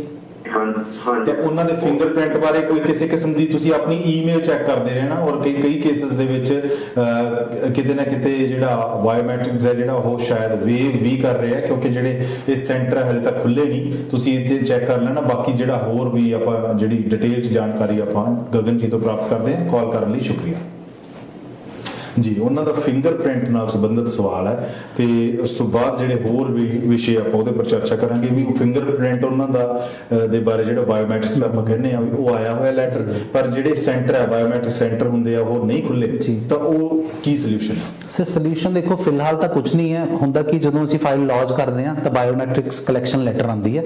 ਪਹਿਲਾਂ ਉਹ ਲੈਟਰ ਦੇ ਉੱਤੇ ਲਿਖ ਕੇ ਆਉਂਦਾ ਸੀ ਕਿ ਤੁਹਾਨੂੰ ਬਾਇਓਮੈਟ੍ਰਿਕਸ 30 ਡੇਜ਼ ਦੇ ਇਨ ਬਿਟਵੀਨ ਕਰਵਾਉਣੇ ਪੈਣਗੇ। ਹੁਣ ਜਿਹੜੀ ਕੈਨੇਡਾ ਸਰਕਾਰ ਹੈ ਉਹਨੂੰ 30 ਡੇਜ਼ ਤੋਂ ਉਹਨੂੰ 90 ਡੇਜ਼ ਕਰ ਦਿੱਤਾ ਹੈ। 3 ਮਹੀਨੇ ਦੇ ਵਿੱਚ ਤੁਸੀਂ ਬਾਇਓਮੈਟ੍ਰਿਕਸ ਕਰਵਾਉਣੇ ਹੁੰਦੇ ਨੇ। ਅਗੇਨ ਉਹ ਫਾਰਮੈਲਿਟੀ ਹੈ ਜਿਹੜੀ ਉਹ ਸਰਕਾਰ ਦੀ ਆਪਣੀ ਹੈ, ਉਹਦੀ ਸਰਕਾਰ ਦੀ ਆਪਣੀ ਰਿਸਪੌਂਸਿਬਿਲਿਟੀ ਬਣਦੀ ਹੈ। ਬਟ ਹੁਣ ਦੀ ਘੜੀ ਜੋ ਆਪਾਂ ਚੀਜ਼ਾਂ ਦੇਖੀਏ, ਬਾਕੀ ਮੋਸਟਲੀ ਜਿਹੜੀਆਂ ਕੰਟਰੀਜ਼ ਹੈਗੀਆਂ ਉੱਥੋਂ ਬਾਇਓਮੈਟ੍ਰਿਕਸ ਹੋਣੇ ਸਟਾਰਟ ਹੋ ਗਏ। VFS ਨੇ ਸਰਵਿਸਿੰਗ ਆਪਣੀ ਸਟਾਰਟ ਕਰਤੀ ਹੈ। ਇੰਡੀਆ ਦੇ ਵਿੱਚੋਂ ਜੋ ਨਹੀਂ ਕਰਦੇ ਪਏ, ਉਹਦੇ ਵਿੱਚ ਸਭ ਤੋਂ ਵੱਡਾ ਕਾਰਨ ਇਹ ਕਿ ਬਲਕ ਕੰਮ ਬਲਕ 'ਚ ਹੁੰਦਾ ਹੈ, ਧੱਕੇਸ਼ਾਹੀ ਨਾਲ ਹੁੰਦਾ ਹੈ, ਕਿਸੇ ਨੇ ਸਿਸਟਮ ਫੋਲੋ ਨਹੀਂ ਕਰਨਾ। ਦੈਟਸ ਵਾਈ ਉਹਨੂੰ ਓਪਨ ਕਰਨ ਤੋਂ ਡਰਦੇ ਪਏ ਨੇ। ਇੱਕ ਤੁਸੀਂ ਪੁਆਇੰਟ ਆਨਸਰ ਆਪ ਹੀ ਕਰਤਾ ਸੀ ਕਿ ਕੁਝ ਕੇਸਾਂ ਦੇ ਵਿੱਚ ਸ਼ਾਇਦ ਵੇਵ ਕਰਨ। ਉਹਦੀ ਉਦਾਹਰਨ ਇਹ ਹੈ ਕਿ ਵੀ ਮੇਰੇ ਮਦਰ, ਮੈਂ ਆਪਣੀ ਗੱਲ ਕਰਾਂ ਪਰਸਨਲੀ, ਮੇਰੇ ਮਦਰ ਦਾ ਜਿੱਥੇ ਵੀਜ਼ਾ ਐਕਸਪਾਇਰ ਹੋਣ ਲੱਗਿਆ ਸੀ, ਅਸੀਂ ਵੀਜ਼ੇ ਨੂੰ ਐਪਲੀਕੇਸ਼ਨ ਜਿਹੜੀ ਐਕਸਟੈਂਡ ਦੇ ਲਈ ਕੀਤੀ ਸੀ, ਤਾਂ ਉਹਨਾਂ ਨੇ ਸਾਨੂੰ ਕਿਹਾ ਸੀ ਵੀ 90 ਡੇਜ਼ ਦੇ ਵਿੱਚ ਤੁਸੀਂ ਜਿਹੜਾ ਬਾਇਓਮੈਟ੍ਰਿਕਸ ਕਰਵਾ ਲੈਣਾ। ਲੇਕਿਨ ਹੁਣ ਕੱਲ ਹੀ ਈਮੇਲ ਆਈ ਹੈ ਕਿ ਤੁਹਾਨੂੰ ਅਸੀਂ ਵੇਵ ਕਰ ਰਹੇ ਹਾਂ, ਔਰ ਤੁਹਾਡਾ ਜਿਹੜਾ 1 ਸਾਲ ਦੇ ਲਈ ਜਿਹੜਾ ਤੁਹਾਡੀ ਮਦਰ ਦਾ ਵੀਜ਼ਾ ਐਕਸਟੈਂਡ ਹੋ। ਤਾਂ ਮੈਨੂੰ ਲੱਗਿਆ ਵੀ ਸ਼ਾਇਦ ਇਹ ਬਾਇਓਮੈਟ੍ਰਿਕਸ ਹੈ ਜਿਹੜਾ ਉਹ ਵੇਵ ਵੀ ਕਰਦੇ ਪਏ ਨੇ ਵੇਵ। ਬਟ ਸਰ ਇਹਨਾਂ ਸਟੂਡੈਂਟ ਵੀਜ਼ਾ ਦੇ ਵਿੱਚ ਆਈ ਥਿੰਕ ਵੇਵ ਨਹੀਂ ਕਰਨਗੇ।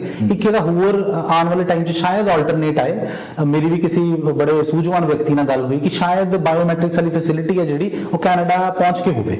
ਇਮੀਗ੍ਰੇਸ਼ਨ ਜਦੋਂ ਇਮੀਗ੍ਰੇਸ਼ਨ ਹੁੰਦੀ ਹੈ ਉੱਥੇ ਬਾਇਓਮੈਟ੍ਰਿਕਸ ਲਿੱਤੇ ਜਾਣ। ਇਹ ਵੀ ਇੱਕ ਚੰਗਾ ਸੋਲੂਸ਼ਨ। ਹਾਂ, ਇਹਦਾ ਕੋਈ ਹਜੇ ਰਿਟਨ ਦੇ ਵਿੱਚ ਕੁਝ ਨਹੀਂ ਆਇਆ, ਬਟ ਹੋ ਸਕਦਾ ਹੈ ਆਉਣ ਵਾਲੇ ਸਮੇਂ ਦੇ ਵਿੱਚ, ਕਿਉਂਕਿ ਇਹ ਇੱਕ ਸਟ੍ਰੀਮਲਾਈਨ ਹੋ ਜਾਏਗਾ ਸਾਰਾ। ਜੀ ਜੀ।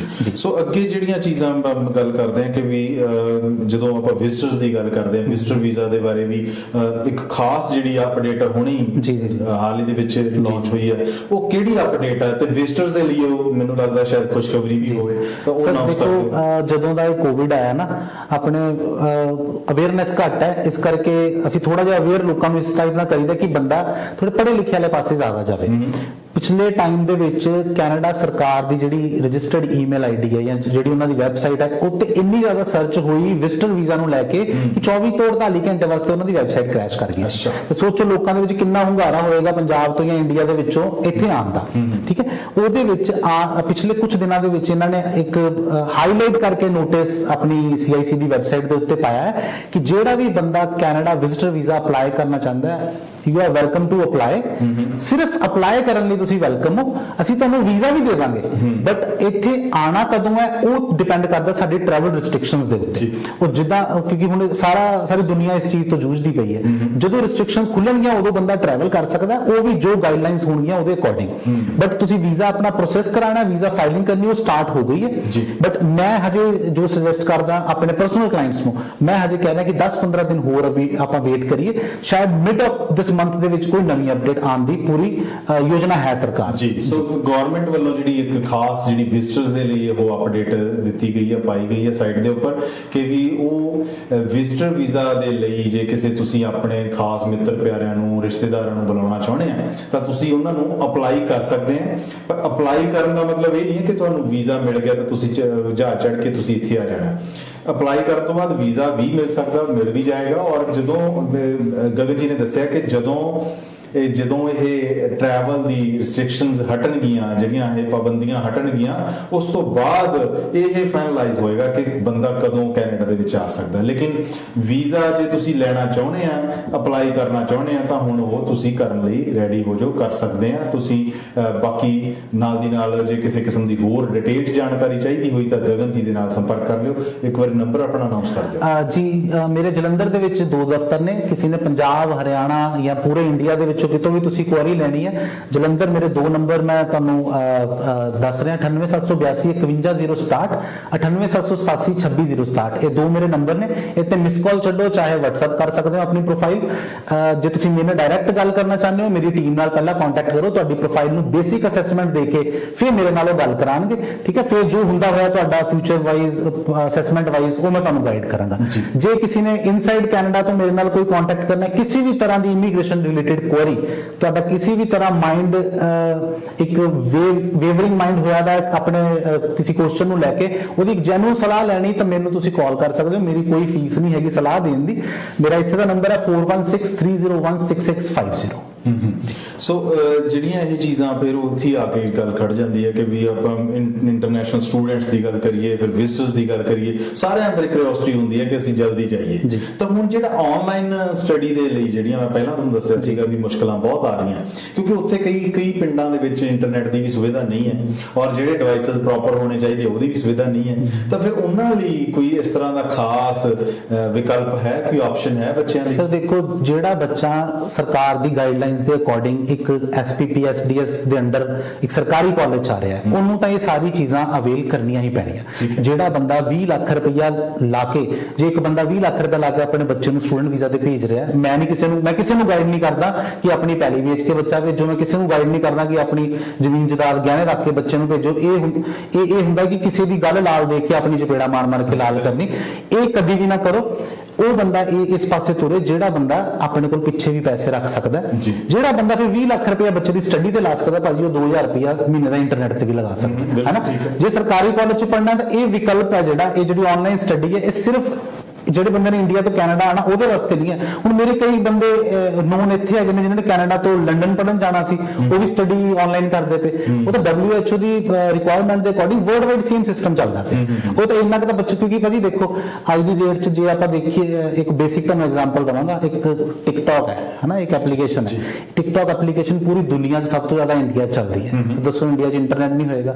ਹਰ ਪਿੰਡ 'ਚ ਹਰ ਬੱਚਾ ਉਹਨੂੰ ਚਲਾਉਂਦਾ ਸੀ, ਹੁਣ ਚਲੋ ਬੈਨ ਹੋ ਗਈ।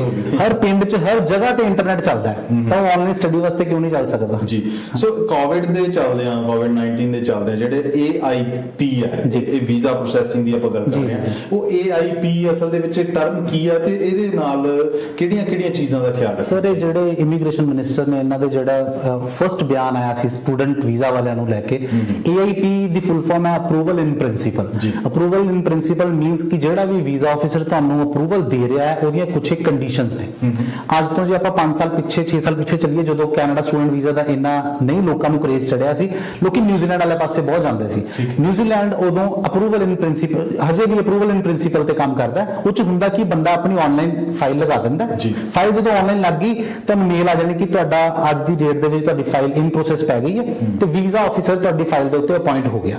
ਵੀਜ਼ਾ ਆਫਿਸਰ ਨੇ ਤੁਹਾਡੀ ਫਾਈਲ ਦੇ ਉੱਤੇ ਕੰਮ ਕਰਨਾ ਸ਼ੁਰੂ ਕਰ ਦਿੱਤਾ। ਜਦੋਂ ਉਹਨੇ ਤੁਹਾਨੂੰ ਅਪਰੂਵਲ ਦੇ ਦਿੱਤੀ, ਅਪਰੂਵਲ ਮੀਨਸ ਤੁਹਾਨੂੰ ਜਦੋਂ ਉਹਨੇ ਅਪਰੂਵਲ ਲੈਟਰ ਸੈਂਡ ਕਰਤੀ, ਉਹਨੂੰ ਆਪਾਂ ਕਹਿੰਦੇ ਆ approval in principle, AIP letter. AIP letter depend ਕਰਦੀ ਹੈ ਕਲਾਇੰਟ ਟੂ ਕਲਾਇੰਟ, ਵੈਰੀ ਕਰਦੀ ਕਲਾਇੰਟ ਟੂ ਕਲਾਇੰਟ। ਕਈ ਫਾਈਲਿੰਗ ਵੇਲੇ ਮੈਡੀਕਲ ਨਾਲ ਲਗਾ ਦਿੰਦੇ ਨੇ, ਕਈ ਬੰਦੇ ਕੋਈ ਡਾਕੂਮੈਂਟੇਸ਼ਨ ਮਿਸ ਕਰ ਦਿੰਦੇ ਆ, ਕਿਸੇ ਦੀ ਏਜ ਕਿਸੇ ਤਰ੍ਹਾਂ ਦੀ, ਕਿਸੇ ਦਾ ਗੈਪ ਪ੍ਰੂਫ ਰਹਿ ਗਿਆ। AIP ਦੇ ਵਿੱਚ ਕੀ ਹੋਏਗਾ ਕਿ ਕਲਾਇੰਟ ਟੂ ਕਲਾਇੰਟ ਵੈਰੀ ਕਰੇਗਾ। ਵੀਜ਼ਾ ਆਫਿਸਰ ਉਹਦੀ ਪ੍ਰੋਫਾਈਲ ਅਸੈਸ ਕਰਕੇ ਉਹਦੇ ਕੋਲੋਂ ਕੋਈ ਵੀ ਚੀਜ਼ ਨਵੀਂ ਡਿਮਾਂਡ ਕਰ ਸਕਦਾ ਹੈ। ਨਹੀਂ ਡਿਮਾਂਡ ਕਰਨੀ ਹੋਏਗੀ ਤਾਂ ਉਹਦੇ ਕੋਲੋਂ ਕਾਲਜ ਫੀ ਰਿਸਿਪਟ ਮੰਗ ਲੇਗਾ। ਜੇ ਸਾਰਾ ਕੁਝ ਕੰਪਲੀਟ ਹੋਏਗਾ ਤਾਂ AIP ਦੇ ਵਿੱਚ ਲਿਖ ਕੇ ਦੇ ਦੇਗਾ ਤੂੰ ਇੰਨਾ ਟਾਈਮ ਇੰਡੀਆ ਸਟੱਡੀ ਕਰ, ਜਦੋਂ ਟਰੈਵਲ ਰੈਸਟ੍ਰਿਕਸ਼ਨ ਚੱਕੀਆਂ ਜਾਣਗੀਆਂ then you can travel. So travel restriction ਦੇ ਨਾਲ ਹੀ ਸੰਬੰਧਿਤ ਹੈ ਜਿਹੜੀ ਇੱਕ ਹੋਰ ਸਵਾਲ ਹੈ ਕਿ ਵੀ ਜਿਹੜੇ ਆਪਾਂ ਇੰਟਰਨੈਸ਼ਨਲ ਸਟੂਡੈਂਟਸ ਦੀ ਤਾਂ ਗੱਲ ਕੀਤੀ, ਪਰ ਜਿਨ੍ਹਾਂ ਦੇ ਕੋਲ ਜਿਵੇਂ ਆਪਾਂ ਕਹਿੰਦੇ ਕਿ ਵਿਜ਼ਟਰ ਵੀਜ਼ਾ ਆਲਰੇਡੀ ਸੀ ਔਰ ਪਿਛਲੇ ਦਿਨਾਂ ਦੇ ਵਿੱਚ ਜਾਂ ਪਿਛਲੇ ਸਾਲਾਂ ਦੇ ਵਿੱਚ ਉਹ ਕੈਨੇਡਾ ਦੇ ਵਿੱਚ ਆਏ ਔਰ ਗਏ, ਉਹਨਾਂ ਦਾ ਜਿਹੜਾ ਟਰੈਵਲ ਹਿਸਟਰੀ ਵੀ ਹੈ, ਕੀ ਉਹ ਇਹਨਾਂ ਦਿਨਾਂ ਦੇ ਵਿੱਚ ਹੁਣ ਟਰੈਵਲ ਕਰ ਸਕਦੇ ਆ? ਜੇ ਕਰ ਸਕਦੇ ਤਾਂ ਕਿਹੜੀਆਂ ਗੱਲਾਂ ਦਾ ਖਿਆਲ? ਦੇਖੋ ਸਰ, ਮੈਂ ਇਹਦੇ ਵਿੱਚ ਨਾ ਕਈ ਚੀਜ਼ਾਂ ਦਾ ਸਵਾਲ ਦਾ ਆਨਸਰ ਨਾ ਤਾਂ ਕੈਨੇਡਾ ਸਰਕਾਰ ਦੇ ਸਕਦੀ, ਨਾ ਮੈਂ ਦੇ ਸਕਦਾ। ਉਹਦਾ ਆਨਸਰ ਦੇ ਸਕਦਾ ਉਹ ਬੰਦਾ ਜਿਹੜੇ ਬੰਦੇ ਨੇ ਉਹਨੂੰ ਐਕਸਪੀਰੀਅੰਸ ਕੀਤਾ। ਮੈਂ ਇਦਾਂ ਦੇ ਬੰਦਿਆਂ ਨਾਲ ਗੱਲਾਂ ਕੀਤੀਆਂ, ਜਿਹੜੇ ਬੰਦਿਆਂ ਦੇ ਵਿਜ਼ਟਰ ਵੀਜ਼ੇ ਲੱਗੇ, ਜਿਨ੍ਹਾਂ ਨੇ ਟਰੈਵਲ ਕਰਨ ਦੀ ਕੋਸ਼ਿਸ਼ ਕੀਤੀ, ਜਿਹੜੇ ਟਰੈਵਲ ਕਰ ਵੀ ਗਏ, ਜਿਹੜੇ ਵਾਪਸ ਵੀ ਚਲੇ ਗਏ। ਉਹਨਾਂ ਤੋਂ ਸਿੱਖਣ ਨੂੰ ਕੀ ਮਿਲਿਆ? ਜੇ ਇੱਕ ਬੰਦਾ ਕੈਨੇਡਾ ਦੇ ਵਿੱਚ ਵਿਜ਼ਟਰ ਵੀਜ਼ੇ ਤੇ ਹੈ, ਉਹਦਾ ਬੇਟਾ, ਉਹਦੀ ਬੇਟੀ, ਉਹਦੇ ਬੱਚੇ, ਬੇਟਾ ਬੇਟੀ ਦੇ ਬੱਚੇ ਉਹ ਇੱਥੇ ਨੇ ਔਰ ਉੱਥੇ ਕੋਈ ਉਹਨੂੰ ਪ੍ਰੋਬਲਮ ਇਦਾਂ ਦੀ ਹੈ ਕਿ ਉਹ ਬੰਦਾ ਉੱਥੇ ਇਕੱਲਾ ਨਹੀਂ ਰਹਿ ਸਕਦਾ। ਇੱਥੇ ਵਾਲਾ ਜਿਹੜਾ ਬੰਦਾ ਉਹ ਪਰਮਾਨੈਂਟ ਰੈਜ਼ੀਡੈਂਸ ਹੋਵੇ, ਉਹਨੂੰ ਰਿਟਨ ਦੇ ਵਿੱਚ ਨੋਟਰਾਈਜ਼ਡ ਲੈਟਰ ਦੇ ਸਕੇ ਕਿ ਇਹ ਮੇਰਾ ਬੰਦਾ ਉੱਥੇ ਫਸਿਆ ਦਾ, ਇਹਨੂੰ ਮੈਂ ਬੁਲਾਉਣਾ ਚਾਹੁੰਦਾ, ਤਾਂ ਉਹ ਆਪਣੀ 1.5 ਲੱਖ ਰੁਪਏ ਟਿਕਟ ਖਰਚੇ ਇੱਥੇ ਆ ਸਕਦਾ ਹੈ। ਜੇ ਬੰਦੇ ਕੋਲ ਕਿਸੇ ਕੋ ਵਿਜ਼ਟਰ ਵੀਜ਼ਾ ਲੱਗ ਗਿਆ, ਜਿੰਨੇ ਹੋਟਲ ਬੁਕਿੰਗ ਤੇ ਵੀਜ਼ਾ ਲਿੱਤਾ ਸੀ, ਕੈਨੇਡਾ ਚਾਹੇ 4 ਵਾਰੀ ਘੁੰਮ ਕੇ ਚਲਾ ਗਿਆ, ਆ ਕੇ ਨਾਇਗਰਾ ਦੇਖ ਗਿਆ, ਟੋਰਾਂਟੋ ਡਾਊਨਟਾਊਨ ਦੇਖ ਗਿਆ, ਘੁੰਮ ਫਿਰ ਕੇ ਸਾਰੀ ਸੀਨਰੀ ਦੇਖ ਗਿਆ, ਉਹਦਾ ਤਾਂ ਕੋਈ ਤੁੱਕ ਹੀ ਨਹੀਂ ਬਣਨਾ ਨਾ ਆਉਂਦਾ, ਕਿਉਂਕਿ ਇਮੀਗ੍ਰੇਸ਼ਨ ਦੁਬਾਰਾ ਹੋਏਗੀ, ਇਮੀਗ੍ਰੇਸ਼ਨ ਪੁੱਛੇਗੀ ਤੂੰ ਇਸ ਕੋਵਿਡ ਦੇ ਟਾਈਮ ਦੇ ਵਿੱਚ ਕਿੱਥੇ ਘੁੰਮਣ ਜਾ ਰਿਹਾ ਹਨ। ਸੋ ਉਹਨਾਂ ਵਾਸਤੇ ਵੇਟ ਹੈ ਜਿਨ੍ਹਾਂ ਕੋਲ ਅਸਲ 'ਚ ਕੋਈ ਰਿਟਨ ਦੇ ਵਿੱਚ ਬਿਊਰਾ ਬਣਦਾ, ਕੋਈ ਕਾਰਨ ਹੋਣਾ ਚਾਹੀਦਾ, ਜਿਨ੍ਹਾਂ ਦਾ ਇੱਥੇ ਕੋਈ ਰਹਿੰਦਾ ਹੈ, ਕੋਈ ਬਜ਼ੁਰਗ ਇੱਥੇ ਰਹਿੰਦਾ ਹੋਇਆ, ਉੱਥੇ ਬਜ਼ੁਰਗ ਕੋਈ ਫਸਿਆ ਹੋਏ, ਉਹ ਟਰੈਵਲ ਕਰ ਸਕਦੇ ਨੇ ਵਿਜ਼ਟਰ, ਰਿਟਨ ਦੇ ਵਿੱਚ ਐਕਨੋਲਜਮੈਂਟ ਨਾਲ ਚਾਹੀਦੀ ਜੀ। ਸੋ ਇੱਕ ਹੋਰ ਜਿਹੜਾ ਸਵਾਲ ਮੇਰੇ ਜ਼ਿਹਨ 'ਚ ਆ ਰਿਹਾ ਸੀ ਕਿ ਵੀ ਜਿਹੜੇ ਸਟੂਡੈਂਟਸ, ਆਪਾਂ ਪਹਿਲਾਂ ਗੱਲ ਕੀਤੀ ਸੀ ਵੀ ਬਹੁਤ ਸਾਰੇ ਸਟੂਡੈਂਟਸ ਨੂੰ ਨਾ, ਜਿਵੇਂ ਇੱਕ ਤਾਂ ਹੁੰਦਾ ਕਿ ਝੋਲਾ ਛਾਪ ਜਾਂ ਅਖੌਤੀ ਸੋ ਕਾਲਡ ਜਿਹੜੇ ਇਮੀਗ੍ਰੇਸ਼ਨ ਕੰਸਲਟੈਂਟ ਬਣੇ ਹੋਏ ਆ, ਔਰ ਹੋ ਸਕਦਾ ਉਹਨਾਂ ਕੋਲ ਲਾਇਸੈਂਸ ਵੀ ਹੋਵੇ, ਤੁਹਾਡੀ ਗੱਲ ਠੀਕ ਹੈ ਕਿ ਉੱਥੇ ਭੁਲੇਖਿਆਂ ਦੇ ਵਿੱਚ ਪਾਇਆ। ਸੋ ਜਿਹੜੇ ਇਸ ਤਰ੍ਹਾਂ ਦੇ ਭੁਲੇਖਿਆਂ ਦੇ ਵਿੱਚ ਪਾ ਕੇ ਜਾਂ ਆਪਣੀ ਬਹੁਤ ਜ਼ਿਆਦਾ ਐਡ ਕਰਕੇ ਵੀ ਕਈ ਵਾਰੀ ਵੀ ਸਾਡੇ ਕੋਲੇ ਆਓ, ਅਸੀਂ ਬਿਨਾਂ ਆਈਲੈਟਸ ਤੁਹਾਨੂੰ ਭੇਜ ਦਾਂਗੇ, ਤੁਸੀਂ ਕੀ ਸਮਝਦੇ ਹੋ ਕਿ ਬਿਨਾਂ ਆਈਲੈਟਸ ਦੇ ਸਟੂਡੈਂਟਸ ਦਾ ਆਉਣਾ ਜਾਂ ਬਿਨਾਂ ਆਈਲੈਟਸ ਦੇ ਕਿਸੇ ਵਰਕ ਪਰਮਿਟ ਦਾ ਲੱਗ ਜਾਣਾ ਇਹ ਕਿੰਨਾ ਸੰਭਵ ਹੈ? ਸਰ ਦੇਖੋ, ਪਹਿਲੀ ਗੱਲ ਤਾਂ ਬਿਨਾਂ ਆਇਲਸ ਕੈਨੇਡਾ ਦਾ ਵੀਜ਼ਾ ਪੋਸੀਬਲ ਹੀ ਨਹੀਂ ਹੈ। ਕੈਨੇਡਾ ਦਾ ਵੀਜ਼ਾ ਤਾਂ ਕੀ, ਕੈਨੇਡਾ ਦੀ ਫਾਈਲਿੰਗ ਹੀ ਪੋਸੀਬਲ ਨਹੀਂ ਹੈ। ਵਿਜ਼ਿਟ ਹੋ ਸਕਦਾ ਹੈ, ਵਿਜ਼ਿਟਰ ਹੋ ਸਕਦਾ ਹੈ, ਆਪਾਂ ਵਰਕ ਪਾ ਰਹੇ ਹਾਂ ਜਾਂ ਆਪਾਂ ਸਟੂਡੈਂਟ ਵੀਜ਼ਾ ਪਾ ਰਹੇ ਹਾਂ, ਉਹ 'ਚ ਤਾਂ ਫਾਈਲਿੰਗ ਹੀ ਪੋਸੀਬਲ ਨਹੀਂ ਹੈ। ਉਹਦਾ ਕਾਰਨ ਇਹ ਕਿ ਜਦੋਂ ਅਸੀਂ ਹੁਣ ਇਹਨਾਂ ਨੇ ਆਨਲਾਈਨ ਪੋਰਟਲ ਬਣਾਤਾ ਦਾ, ਸਟੂਡੈਂਟ ਵੀਜ਼ਾ ਆਨਲਾਈਨ ਅਪਲਾਈ ਹੁੰਦਾ ਹੈ। ਜਦੋਂ ਅਸੀਂ ਆਨਲਾਈਨ ਅਪਲਾਈ ਕਰਨਾ ਹੋਏ, ਉੱਥੇ ਉਹਨਾਂ ਨੇ ਅਲੱਗ-ਅਲੱਗ ਅਟੈਚਮੈਂਟਸ ਬਣਾਈਆਂ ਦੀਆਂ ਜਿੱਥੇ ਤੁਸੀਂ ਜਾ ਕੇ ਪੇਪਰ ਅਟੈਚ ਕਰਨੇ। ਪਾਸਪੋਰਟ ਵਾਲੀ ਆਪਸ਼ਨ ਤੇ ਤੁਸੀਂ ਪਾਸਪੋਰਟ ਅਟੈਚ ਕਰਨਾ, ਜਿੱਥੇ ਆਇਲਸ ਦੀ ਆਪਸ਼ਨ ਹੈ ਉੱਥੇ ਆਇਲਸ ਅਟੈਚ ਕਰਨਾ। ਆਇਲਸ ਅਟੈਚ ਨਹੀਂ ਕਰੋਗੇ ਤਾਂ ਤੁਹਾਡੀ ਫਾਈਲ ਅਪਲੋਡ ਹੀ ਨਹੀਂ ਹੋਣੀ। ਸੋ ਆਇਲਸ ਮੈਂਡੇਟਰੀ ਹੈ। ਕੀਤਾ ਕੀ ਹੋਇਆ, ਏਜੰਟਸ ਨੇ ਪੰਜਾਬ ਦੇ ਵਿੱਚ ਏਜੰਟ ਹਰ ਚੀਜ਼ ਦਾ ਹੱਲ ਕੱਢ ਲੈਂਦਾ ਹੈ। ਕਾਲਜਿਸ ਨੇ ਇੱਥੇ ਸਰਕਾਰ ਨੇ ਕੀਤਾ 6 ਬੈਂਡ ਓਵਰਆਲ, 6 ਇਨ ਈਚ, 6 ਇਨ ਓਵਰਆਲ 12th ਵਾਲੇ ਬੱਚੇ ਲਈ, 6.5 ਓਵਰਆਲ, 6 ਈਚ ਗ੍ਰੈਜੂਏਟ ਬੱਚੇ ਲਈ। ਹੁਣ ਏਜੰਟ ਨੂੰ ਹੱਥਾਂ ਪੈਰਾਂ ਦੀ ਪੈ ਗਈ ਕਿ ਹੁਣ ਕਰਨਾ ਕੀ, ਇਹ ਤਾਂ ਸਾਡੇ ਕੋਲ ਤਾਂ ਬੱਚਾ ਇਦਾਂ ਦਾ ਹੁੰਦਾ ਜਿਹਦੇ ਬੈਂਡ 5.5 ਆਉਂਦੇ ਆ। ਹੁਣ ਉਹ 'ਚ ਏਜੰਟਾਂ ਨੇ ਕਰਨਾ ਸ਼ੁਰੂ ਕਰ ਦਿੱਤਾ, ਤੁਹਾਡੇ ਇੱਕ ਦੇ ਵਿੱਚੋਂ 5.5 ਨੇ ਜਾਂ 2 ਦੇ ਵਿੱਚੋਂ 5.5 ਨੇ, ਓਵਰਆਲ 6 ਨੇ, ਤੁਸੀਂ ਅਪਲਾਈ ਕਰ ਸਕਦੇ ਹੋ। ਹੁਣ ਅਪਲਾਈ ਕਰਨ ਦੇ ਵਿੱਚ ਗੇਮ ਕੀ ਆਉਂਦੀ ਹੈ, ਇਹ ਫੈਕਟ ਦੇ ਆਧਾਰ ਤੇ ਤੁਹਾਨੂੰ ਕਹਿ ਰਿਹਾ ਕੈਨੇਡਾ ਦੇ ਕੁਝ ਇੱਕ ਏਰੀਆਜ਼ ਇਦਾਂ ਦੇ ਜਿੱਥੇ ਆਪਣੇ ਪੰਜਾਬੀ ਬੰਦਿਆਂ ਨੇ ਕਾਲਜ ਲੈ ਲਏ। ਕਾਲਜ ਇਦਾਂ ਲਿੱਤੇ ਆ ਕਿ 50% ਭਾਈਵਾਲ ਕੋਈ ਇੱਧਰ ਦਾ ਪੈ ਗਿਆ, ਕਿਉਂਕਿ ਇੱਧਰ ਵਾਲਾ ਬੰਦਾ ਇੱਕ ਜ਼ਰੂਰੀ ਹੈ ਨਾਲ, 50% ਇੱਧਰ ਵਾਲਾ ਪੈ ਗਿਆ, 25% ਉੱਧਰ ਵਾਲਾ ਕੋਈ ਬੰਦਾ ਪੈ ਗਿਆ। ਹੁਣ ਆਫਰਾਂ ਵੇਚਦੇ ਨੇ, ਆਫਰ ਲੈਟਰ ਵੇਚਣ ਦਾ ਕੰਮ ਕਰਦੇ ਆ। ਕਿਤੇ $100 ਦੀ ਵੇਚੀ, ਕਿਸੇ 200 ਦੀ ਵੇਚਤੀ, ਜਿੱਥੇ ਨਹੀਂ ਵੀ ਵੇਚਣੀ ਉੱਥੇ ਫਿਰ ਲਾਟਰੀ ਖੇਲ ਦਿੱਤੀ। ਲਾਟਰੀ ਕਿੱਦਾਂ ਖੇਲੀ ਕਿ ਕੋਈ ਵੀ ਸਰਕਾਰੀ ਕਾਲਜ ਓਵਰਆਲ ਕਹਿੰਦੇ ਹੋਏ ਨੇ ਕਿ ਓਵਰਆਲ 6 ਔਰ ਈਚ 5 ਤੋਂ 5.5 ਤੋਂ ਘੱਟ ਹੈਗੇ ਤਾਂ ਤੁਹਾਡੀ ਐਪਲੀਕੇਸ਼ਨ ਐਕਸੈਪਟ ਨਹੀਂ ਕਰੇਗਾ, ਅਤੇ ਕੋਈ ਪ੍ਰਾਈਵੇਟ ਕਾਲਜ ਦਾ ਆਪਸ਼ਨ ਹੈ ਇੱਥੇ ਚੱਲ ਜਾ। ਹੁਣ ਪ੍ਰਾਈਵੇਟ ਕਾਲਜ 'ਚ ਬੱਚਾ ਚਲੋ ਅਪਲਾਈ ਕੀਤਾ, 10 ਦੇ ਵਿੱਚੋਂ 3-4% ਉਹਦੀ ਸਕਸੈਸ ਰੇਸ਼ੋ ਹੈ ਵੀ ਹੈ, ਵੀਜ਼ਾ ਲੱਗ ਗਿਆ। ਹੁਣ ਉਸ ਕੰਸਲਟੈਂਟ ਨੂੰ ਫਾਇਦਾ ਕੀ ਹੋਇਆ ਕਿ ਉਹਨੇ ਜੇ 10,000 ਫੀਸ ਤਾਰੀ ਹੈ ਨਾ ਤਾਂ 50% ਉਹਨੂੰ ਕਮਿਸ਼ਨ ਬਚ ਗਈ, ਹੈ ਨਾ। ਪਰ ਬੱਚੇ ਦਾ ਨੁਕਸਾਨ ਕੀ ਹੋ ਗਿਆ ਕਿ ਕੱਲ ਨੂੰ ਪੋਸਟ ਸਟੱਡੀ ਵਰਕਿੰਗ ਰਾਈਟਸ ਤੋਂ ਲੈਣੇ ਆ ਤਾਂ ਤੈਨੂੰ ਉਹਦੇ ਵਾਸਤੇ ਭੱਜ ਦੌੜ ਕਰਨੀ ਪੈਣੀ, ਫਿਰ ਦਿੱਕਤ ਫਿਰ ਬੱਚੇ ਨੂੰ। ਹਾਂ, ਦਿੱਕਤ ਫਿਰ। ਹੁਣ ਇੱਥੇ ਬੱਚੇ ਕੋਲ ਸਭ ਤੋਂ ਵੱਡਾ ਆਲਟਰਨੇਟ ਕੀ ਹੈ, ਜੇ ਇੱਕ ਬੱਚੇ ਨੂੰ 6 ਓਵਰਆਲ 5.5 21 5.5 2 ਮੋਡਿਊਲ ਦੇ ਵਿੱਚੋਂ ਇੱਕ ਪ੍ਰਾਈਵੇਟ ਕਾਲਜ ਐਡਮਿਸ਼ਨ ਦੇ ਸਕਦਾ ਨਾ, ਮੈਂ ਲਿਖ ਕੇ ਦੇਣਾ ਉਹਨੂੰ ਸਰਕਾਰੀ ਕਾਲਜ ਵੀ ਐਡਮਿਸ਼ਨ ਦੇ ਸਕਦਾ।